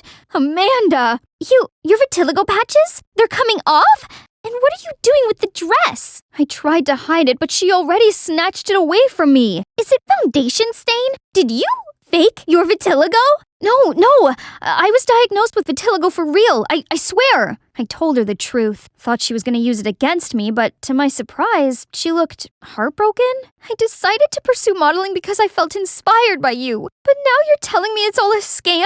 How could you? Amanda, wait, please. I thought you were against me. Does it matter anymore? Now that I got a taste of the truth, you don't deserve my respect. I was at an utter loss for words. I'd been so wrapped up in fear of losing my career that I couldn't care less how my action could affect those who looked up to me. I'm nothing more than a hypocrite. I couldn't live like this anymore. Vitiligo or not, I had to stay true to who I am. I walked straight up to the judges panel and wiped all my foundation away right in front of them. Mr. Finnegan, I no longer fit in your collection. The truth is, my vitiligo has gone. I no longer have any unconventional features. Thus, I'm here to announce that I will cut myself from the show. I'm deeply sorry for all the trouble I caused. I turned to walk out the door, but there stood Samuel. Crystal, I don't understand. I'm sorry, Sam. I'm not the person you think I am. I ran home, hid under the blanket, and cried myself to sleep. Suddenly, a call from my manager woke me up. How can you sleep at this hour? The press is going wild. They're calling you an attention-seeking fraud. I immediately came to my senses and looked up the news.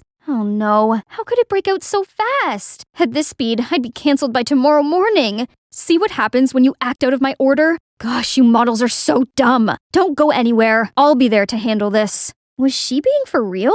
All of this was her idea in the first place. Enough! Have fun dealing with this on your own, Alex. I shut down my phone, packed my stuff, and left it all behind to go to my secret place. I used to spend time here with my family when I was a kid. Being surrounded by nature calms me down. Suddenly a hand pressed on my shoulder. Hey, we've been looking for you. Samuel? And Amanda? Did you guys follow me here? It's the only way we could find you. I'm sorry for going at you like that. I was so shocked. You don't have to. It's all my fault. I lost myself when my vitiligo went away. I acted out of fear and ended up disappointing everyone who's counting on me.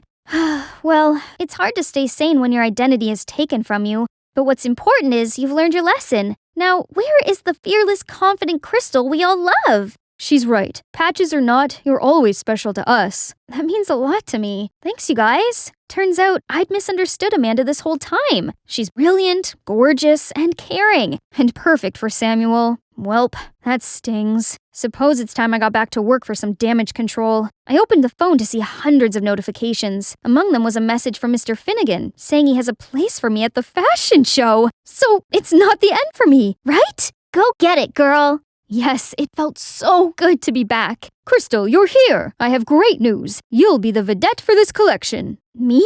But I don't have any unconventional features. Doesn't matter. You're perfect the way you are. 2 girls will stand by your side, and you'll be in the center wearing this work of art. An elegant swan among the flock of ugly ducks. Isn't that a bit offensive? So this was your plan all along? Playing dirty tricks to save your flopped career? Cut it, Xena. Mocking me won't change the situation. There's something fishy going on here, and I'm gonna get to the end of it.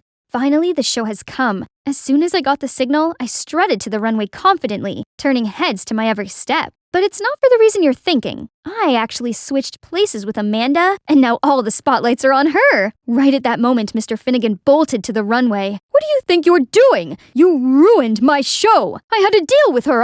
What deal? Tell me. Right now.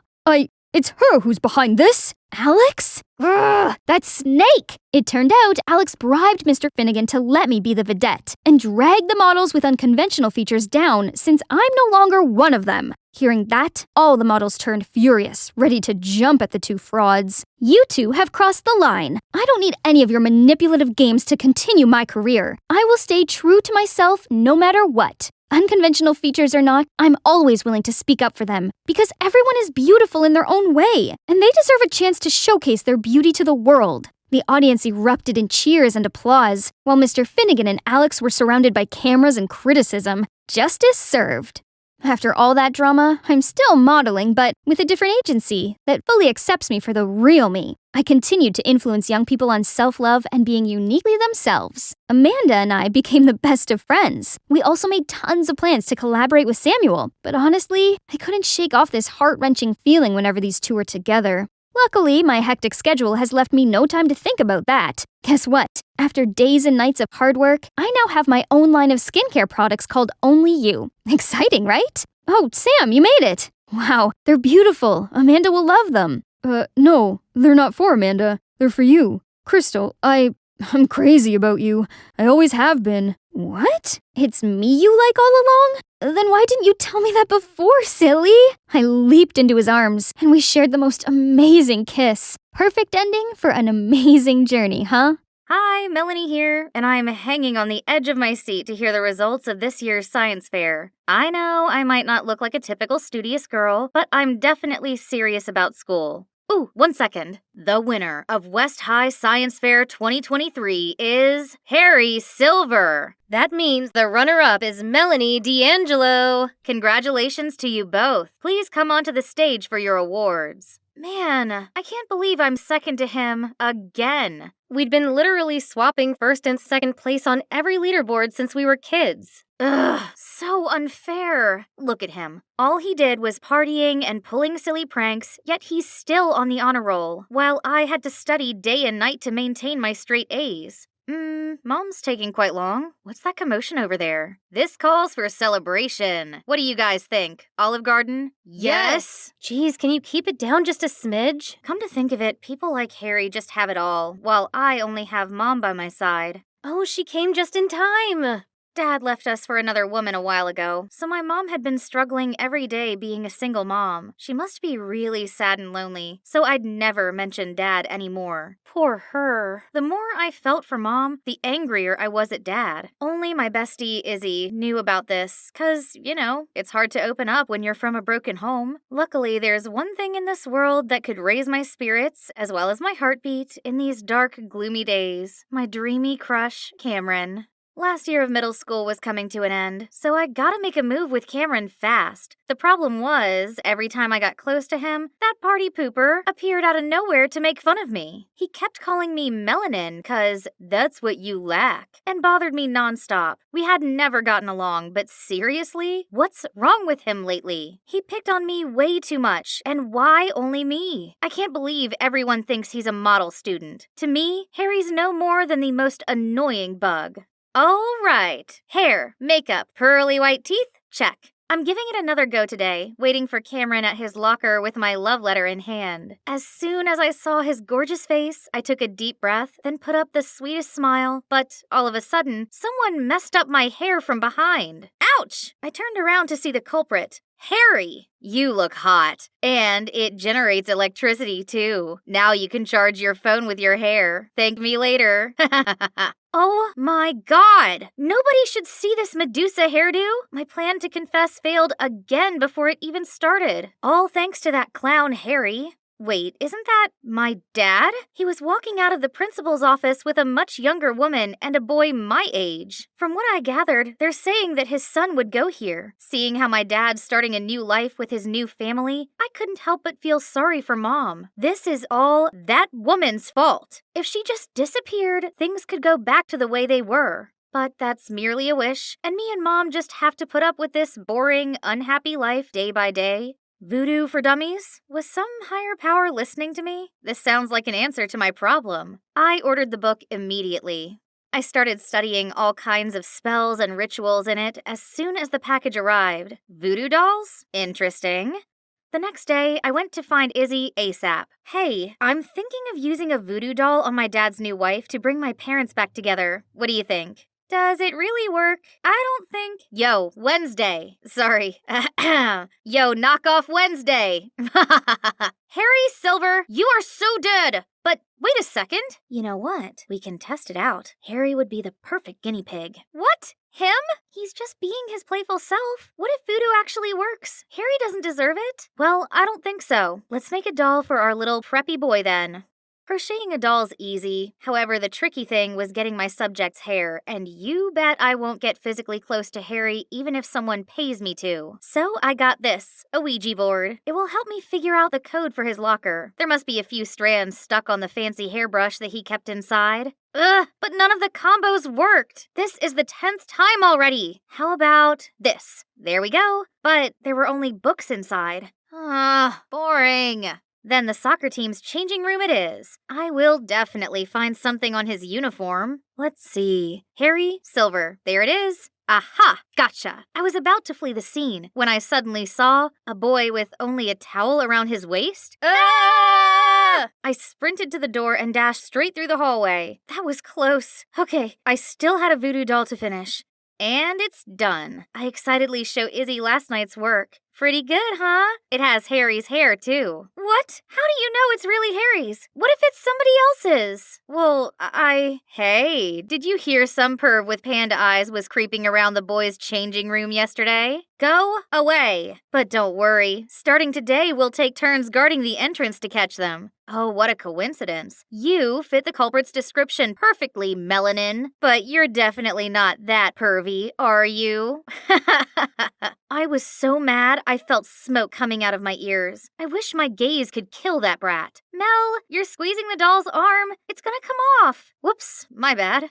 Next time I saw Harry, he had bandages all over his right arm. Hang on, did I do that? Feeling guilty and curious, I approached him. Hey, what's wrong with your arm? It's been in pain since yesterday for no reason. My doctor said nothing's wrong, but I kept feeling like someone's squeezing it really hard. Ugh, there it goes again. Oh, spooky. It means the doll is truly magical. I immediately came running to tell Izzy, and of course, she was shocked too. But hold up, nosy Artie? How long has he been standing here? This guy clearly had heard everything. He kept reaching for my doll. No way. He'd tell the whole school about it. Then suddenly, Harry sat down next to me. Melanie, my arm hurts. Feed me. What's he pulling now? Can't he see I'm in the middle of something? Right at that moment, Artie snatched my doll. Leave it to me. No, Artie, no! Not with milk in his mouth. Oops, sorry, I felt so nauseous all of a sudden. That was more than enough to make all of us firm believers. But maybe I should stop. I do feel guilty for dragging Harry into this.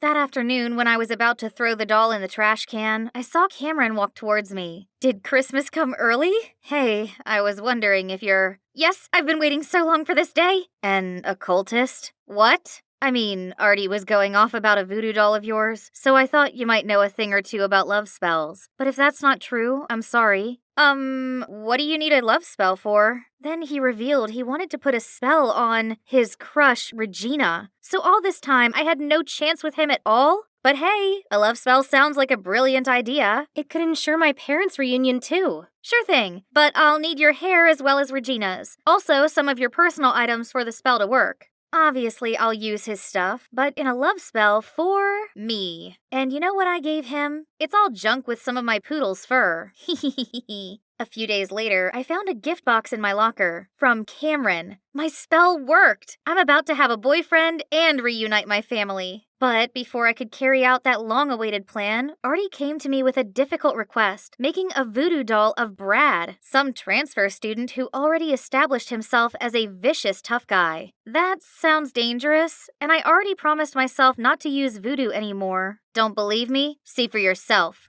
Then, I followed him and witnessed another student being picked on by a much bigger guy. Hey, isn't he Dad's stepson? Okay, this Brad guy deserves it. So I agreed to help Artie. The next day, I approached Brad after class where he usually messed with other students. I managed to sneak up behind him and get one strand of hair. Oh no, busted! I quickly put the hair in the doll. This better work. Come on! Why isn't it working? And why now? Pesky little thing. Stop! I know those voices. Thank goodness. Touch her and you'll regret it. Yeah, we'll call the police. Brad just scoffed and left. Phew, what are you both doing here? And Harry, I thought your arm hurt. Then Harry and Izzy finally told me that voodoo had never been effective. Izzy knew that Harry only picked on me because he liked me? That's why she tried to stop me from using voodoo on him. But she couldn't, so she then told Harry everything. To be honest, I found your attempts quite amusing, so I acted like they were successful to humor you and myself. I was gonna stop though, but when you were being sweet to me and asked about my arm, I decided to keep it up. Oh my God! My bestie had been friends with my mortal enemy all along. Behind my back? Am I a joke to you? Why are you here? To make fun of me even more than you already did? Because I got worried when I heard you're going after Brad. Melanie, you're the smartest girl in school. I don't understand why you're doing all these dumb gimmicks. Yeah, you've been acting strange lately. Since when are you superstitious? What other choice do I have? Voodoo or at whatever cost? I need to get my parents back together, and that punk Brad is my dad's stepson. He deserves whatever comes to him for ruining my life. And you know what else? Both of you, get out of my sight for good! Then I stormed off. After that day, I no longer talked to Izzy, and Harry's relentless pestering finally stopped. But honestly, it felt a bit empty without them, especially with the upcoming school field trip. Of course, I'm still coming. Who needs them anyway? This is the chance for Cameron and I to be closer now that we're talking on the regs. It's gonna be the best trip ever.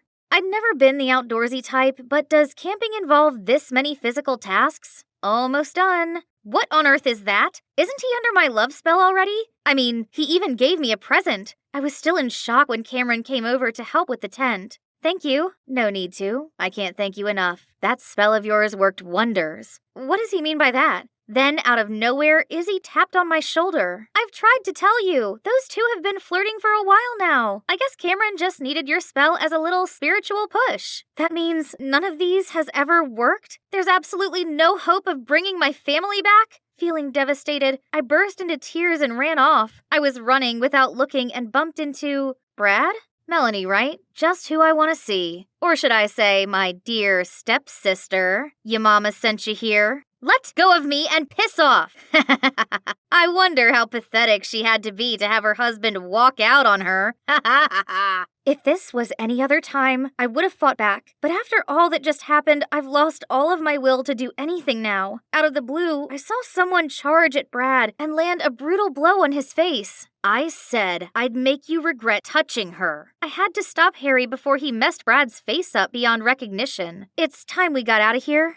Why did you come help me after everything I said? I'm kinda used to your coldness. Besides, my love language is following you around and teasing you until you notice or get mad at me. Silly. I know. On a different note, I thought you knew that voodoo was useless. Yeah, so I thought of a love spell to get my parents back together. Then my family will be whole and happy again. But I know it now. There's no such thing as magic. Why not? Magic is alive and well inside you, and it is called forgiving. It cannot punish those who hurt you and your loved ones, but it can help you let go of your pains and sufferings. What are you trying to say? I mean, no magic can make your dad come back, but someday the pain he caused you won't ache anymore. Eventually, your mom and you will heal and lead a fulfilling life without him. I never took this goofy guy for the philosophical and mature type, but I guess he's right. I'd been so caught up in my own bitterness that I didn't realize moving on was an option. When my mom picked me up, I decided to finally ask her about my dad. Unexpectedly, Mom told me that of course it was sad at first, but she's actually doing fine these days. Life's supposed to have its ups and downs. As long as we welcome them with open arms, everything will turn out all right in the end. After all, your father will have the life he wants, while we get on with our lives. Turned out I was the only one chasing the past all this time, when what I actually needed was closure. Mom's words were more than enough to put this grieving period behind me.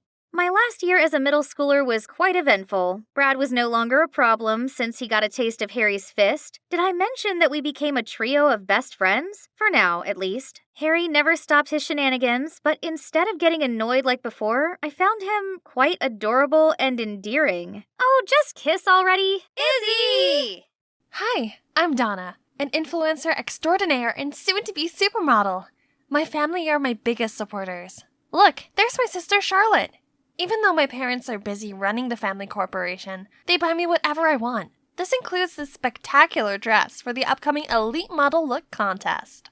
Girls, get ready. We're eating out tonight. Yay! Charlotte just helped Dad secure another business contract, so it's time to celebrate. At the restaurant, Mom, Dad, and Charlotte walked ahead while I showed my 329,587 followers around. My fans even commented that I should compete for Miss USA. Suddenly, someone bumped into me, causing me to drop my phone. Oh no, my live stream's ended, and it's all his fault. Idiot, you ruined my live stream. Now my fans will think I'm rude and unfollow me. Are you walking with your eyes closed? Sorry, I didn't mean to. Let me make it up for you. Donna the Fabulous? Okay, you've just got one more follower. What a jinx. He better stay out of my sight. But as soon as I reached our table, I saw his face again. Why is he here? Donna, this is Matthew, our new finance director. Oh, how important. But not as much as live streaming, right? Who does he think he is? Charlotte even laughed at his stupid joke. Speaking of which, Donna, you're going to study business from now on. Time to stop those modeling live streaming things. What? But why? You've always supported my dreams before. But Dad just ignored me and chatted with Matthew. Dad was being so unreasonable. Everything was fine until that Matthew guy showed up. Charlotte comforted me and suggested we attend business classes for me while I prepared for the modeling contest. What a brilliant idea! Oh, I love my amazing quick-witted sister. I then put all of my focus into practicing for the contest. But Matthew kept on disturbing me with his nonsense. He even sent me a picture of wedding rings saying, "Are these okay? Think they'll match us?" I frantically called him to ask him what all the gibberish was about. Hasn't your dad told you yet? We're getting engaged and taking charge of the company together. What on earth is this guy saying? Since when was I expected to marry some guy I barely knew and take over a business I had no interest in? Dad should have some explanation for this. Upon arriving home, I confronted Dad, but he just sighed and said he was planning on telling me himself. But you can't just dictate my career and who I marry. Donna, I only want the best for you. But Dad, Donna didn't even attend her business classes and is still indulging in her nonsense fashion club. How can you expect her to handle the company? Oh no, why is she telling him that? Was she trying to help me? She's right, Dad. I have no interest in business at all. I can't. If that's the case, then you can start as vice president and get some hands-on experience. And you, Charlotte, you'll be Donna's personal assistant and support her. No! This is not how you want it to turn out. Dad used to love us both, but now he didn't even listen. Ugh, yes, Charlotte, my savior. She would surely know what to do. I can't believe it. I've tried so hard to prove myself, only to have everything given to a simple-minded fool like you. Simple-minded? That's what you really think of me? Well, I guess I just gotta take my new position to show her how simple-minded I am then.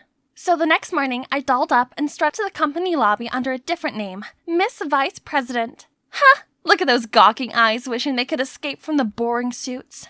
Matthew was there too, and was he laughing? Suddenly, my heel got tangled up in my dress and I tripped over. What a disaster! Matthew offered me his hand and asked if I was okay. Who needs his help? And all the silly chatters? Just wait and see. And by that, I mean now. Matthew introduced me to the company's core members and announced some new strategic goals for the company. ROI, margin, accounts. Jeez, what kind of language is he speaking? After what seemed like an eternity, he asked if anyone wanted to add anything. Aha! I, of course, couldn't miss a chance to show my leadership. This office is seriously lacking some colors. Violet blinds would be a good start, and some motivational pictures really help boost productivity. Oh, you mean putting up motivational quotes? Oh, please, no. Motivation comes from the all-time fashion greats. You know, Bella Hadid, Tyra Banks, Kendall Jenner. Everyone gawped at me, while Charlotte furiously signaled me to stop. Everyone here is so boring! Alright, I'll stop then. My first day was then followed by tedious meetings and schedules. Everyone was talking gibberish and making me sign a bunch of papers. But every cloud has a silver lining, and for a foodie like me, that's dinner meetings. These people really know how to enjoy life, don't they? But before I could even have my first bite, they all started asking me about proposal this and project that. Fortunately, Matthew was there to save the day. Honestly, he seems pretty good at his job, and he's quite attractive when focused. Oh yeah, work. I gotta contribute my own talents at work too. So, the next day, I put the sign on my door, then sat back and watched my favorite fashion show. Ooh, look at those dazzling dresses! One day, I'd be walking the runway in a gown like that, not sitting here surrounded by confusing numbers and papers. Later, when I opened the door, an endless line of people was already waiting for me. Jeez, can't this company with all these brilliant brains function without me? Right then, Charlotte came dragging me away. What happened? Oh gosh, I didn't know that my computer was connected to the meeting room's projector, so everyone had been watching Project Runway with me. Matthew was in the conference room too. Why didn't he fix it? Okay, everyone. We should thank our cute boss for giving us a lot of ideas for our problems. He finished the meeting and led them out, but Charlotte was still standing there fuming at me. Cute? There is nothing cute about it. Don't get any wrong ideas that he likes you. Wait for me, Maddie. What is with that attitude? Oh, right. I've seen the gooey-eyed look she gives Matthew. Does she have feelings for him? Before I could pry further, I was sent to Milan for another stupid meeting. Feeling bored, I watched a fashion show to kill time when someone startled me from my side. I personally think this collection is overrated. Oh, sorry if I scared you. I'm Brian. He then gave me his business card, and wow, he's the CEO of a modeling firm in France. Are you coming to the Fashion Week too? I wish. I actually came for work. What a pity. There's a modeling contest this week. I can tell a true beauty like you is destined for the crown. I missed so many chances to be on the runway. If I make it this time, maybe Mom and Dad will see how serious I am about modeling. This is too amazing of an offer to refuse. Brian, I'm coming with you. At the show, I made sure my phone was off so I could truly immerse myself in all the glamour of the newest fall collection. Brian then kept his word and took me to the audition. I was super nervous at first, but unexpectedly, everyone else looked so amateur. Meanwhile, I strutted like a pro, confident that this time I would get an offer. But for now, reality was calling.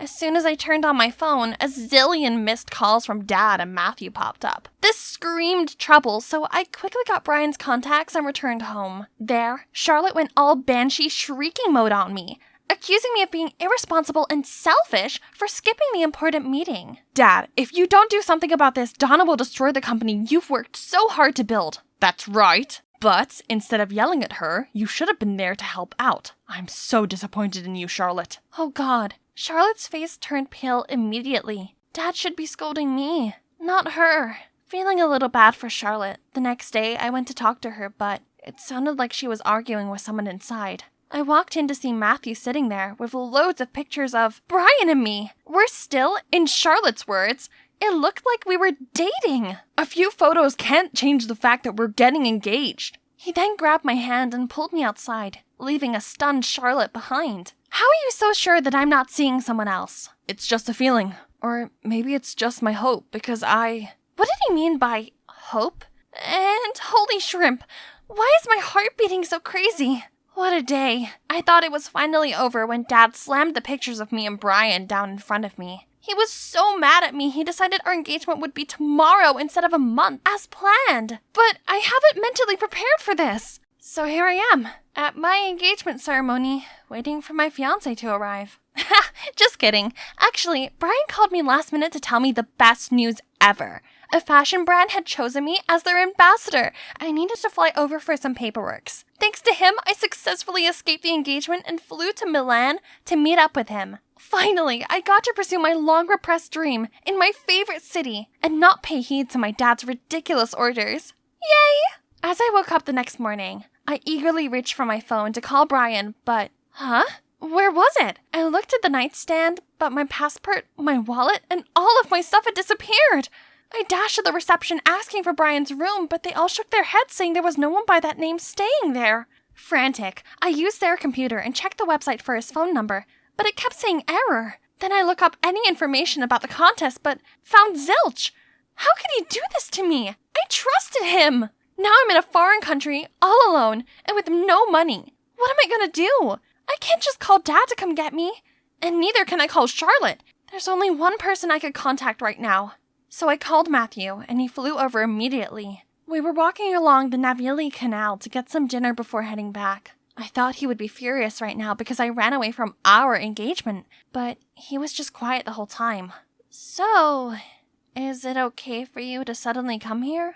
I mean, work and stuff, you know? It's alright. You come first. Everything else comes after. That's sweet of him, but I needed to make sure he didn't get the wrong message. I called for your help, but that doesn't mean I want to get engaged. I'm not ready to commit.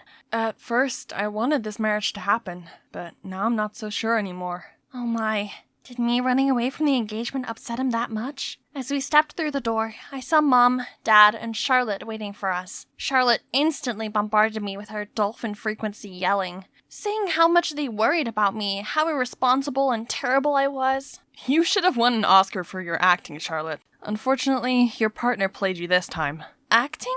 And what partner? Turns out Charlotte was the one behind all of this. She hired Brian from the beginning to make me look bad in my parents' eyes. She also made sure my engagement with Matthew didn't go as planned. Everything played out just as she'd wanted, but she didn't think Brian's greed would get the best of him. He called Matthew saying he was holding me for ransom, and during the call, the idiot fraud accidentally brought up Charlotte. We were all too shook to even speak, when Charlotte burst out crying. You're right! It was me all along! She's never done anything useful, yet got everything meant for me! Mom, Dad, if you needed someone to take care of the company and marry Maddie, why her? Why not me? You haven't told them anything this whole time? I was still processing everything when my dad sighed and said, I was going to tell you both when the time felt right, but seeing you pitting against each other like this hurts me so much. Actually, Donna, we're not your biological parents.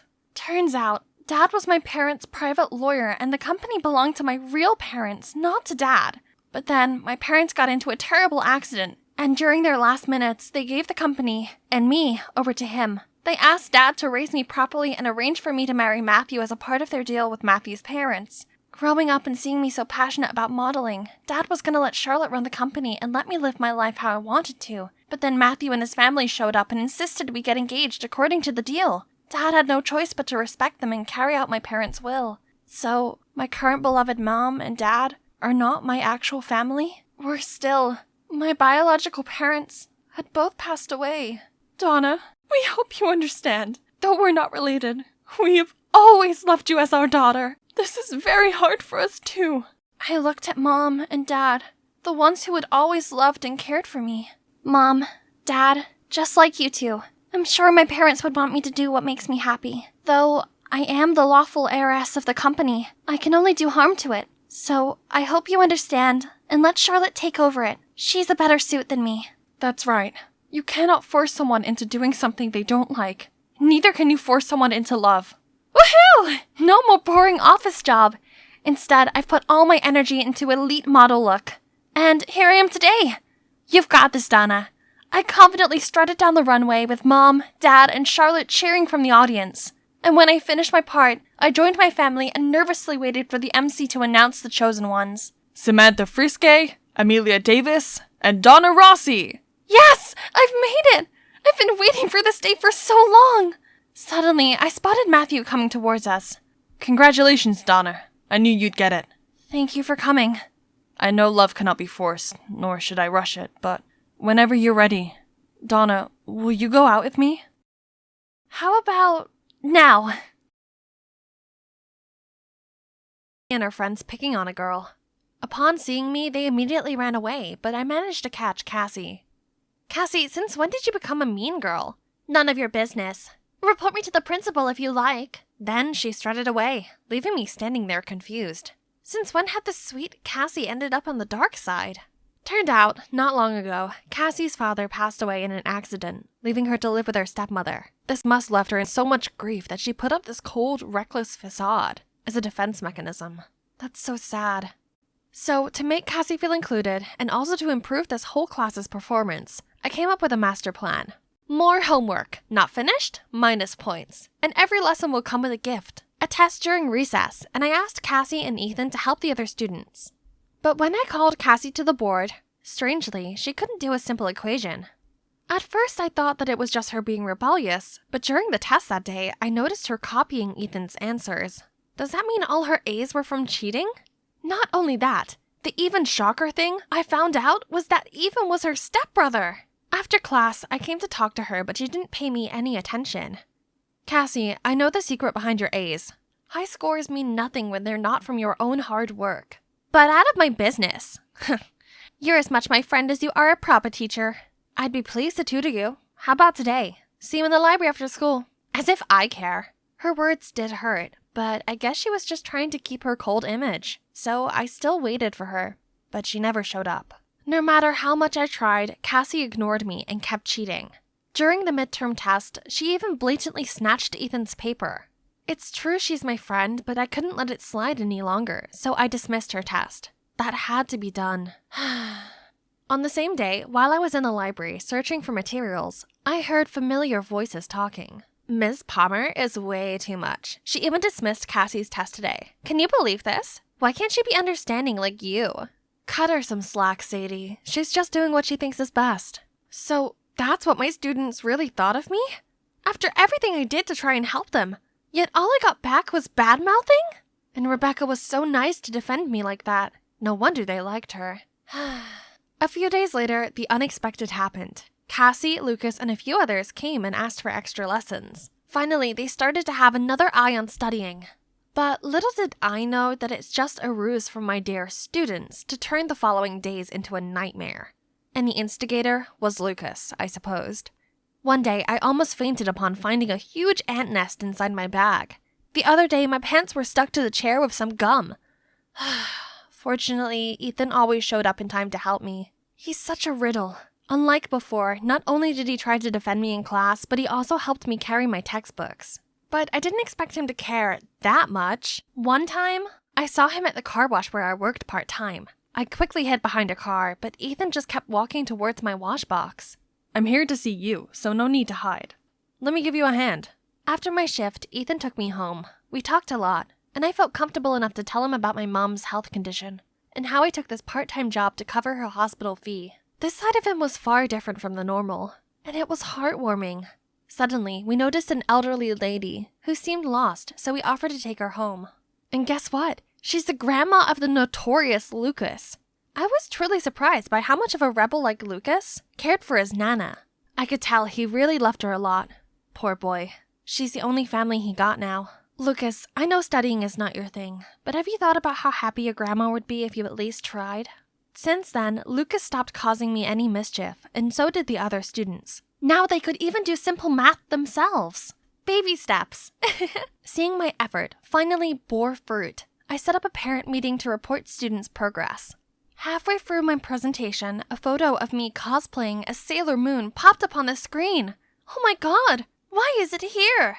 How dare you let this childish thing teach my kids? Then she stormed off, followed by everyone else. I thought I finally had my students on my side. Turns out I never did. Then came the last straw, my mom's medical test results. I couldn't help but cry, letting all my bottled up emotions out. Then, suddenly, a hand laid on my shoulder. What's wrong? My mom's health turned worse, and she needs an urgent operation. I'm sorry to hear that. It's all gonna be okay. Be strong, Miss Palmer. I appreciated him comforting me, and when I felt a bit better, we decided to leave. But the door was locked from the outside. It must have been a prank from my students. Again! We tried banging the door and screaming for help, but eventually gave up and waited for someone to come. This quiet atmosphere sure does have a way of making people open up, and I got to know about Ethan. Seemed like both of us have problems with our beloved family. What's yours? I have a sister. You know who. That I really adore. But no matter how hard I try, she always builds a wall between us. Oh, wasn't this the first time Ethan talked about his personal life? He always put on a cold and distant mask, but I knew deep down he had his struggles too. I was so absorbed in his story that I forgot about being locked up and gradually fell asleep, until a buzzing sound startled me, and countless phone cameras were pointing at us. Guys, check your phones. Look what Miss Palmer and Ethan have been doing this whole time. Oh my! A bunch of photos of me and Ethan had been uploaded on the school website, and from some angles, it looked like we were kissing. Oh no! I tried to explain, but they just threw me a disgusted look. And why was Ethan just standing here saying nothing?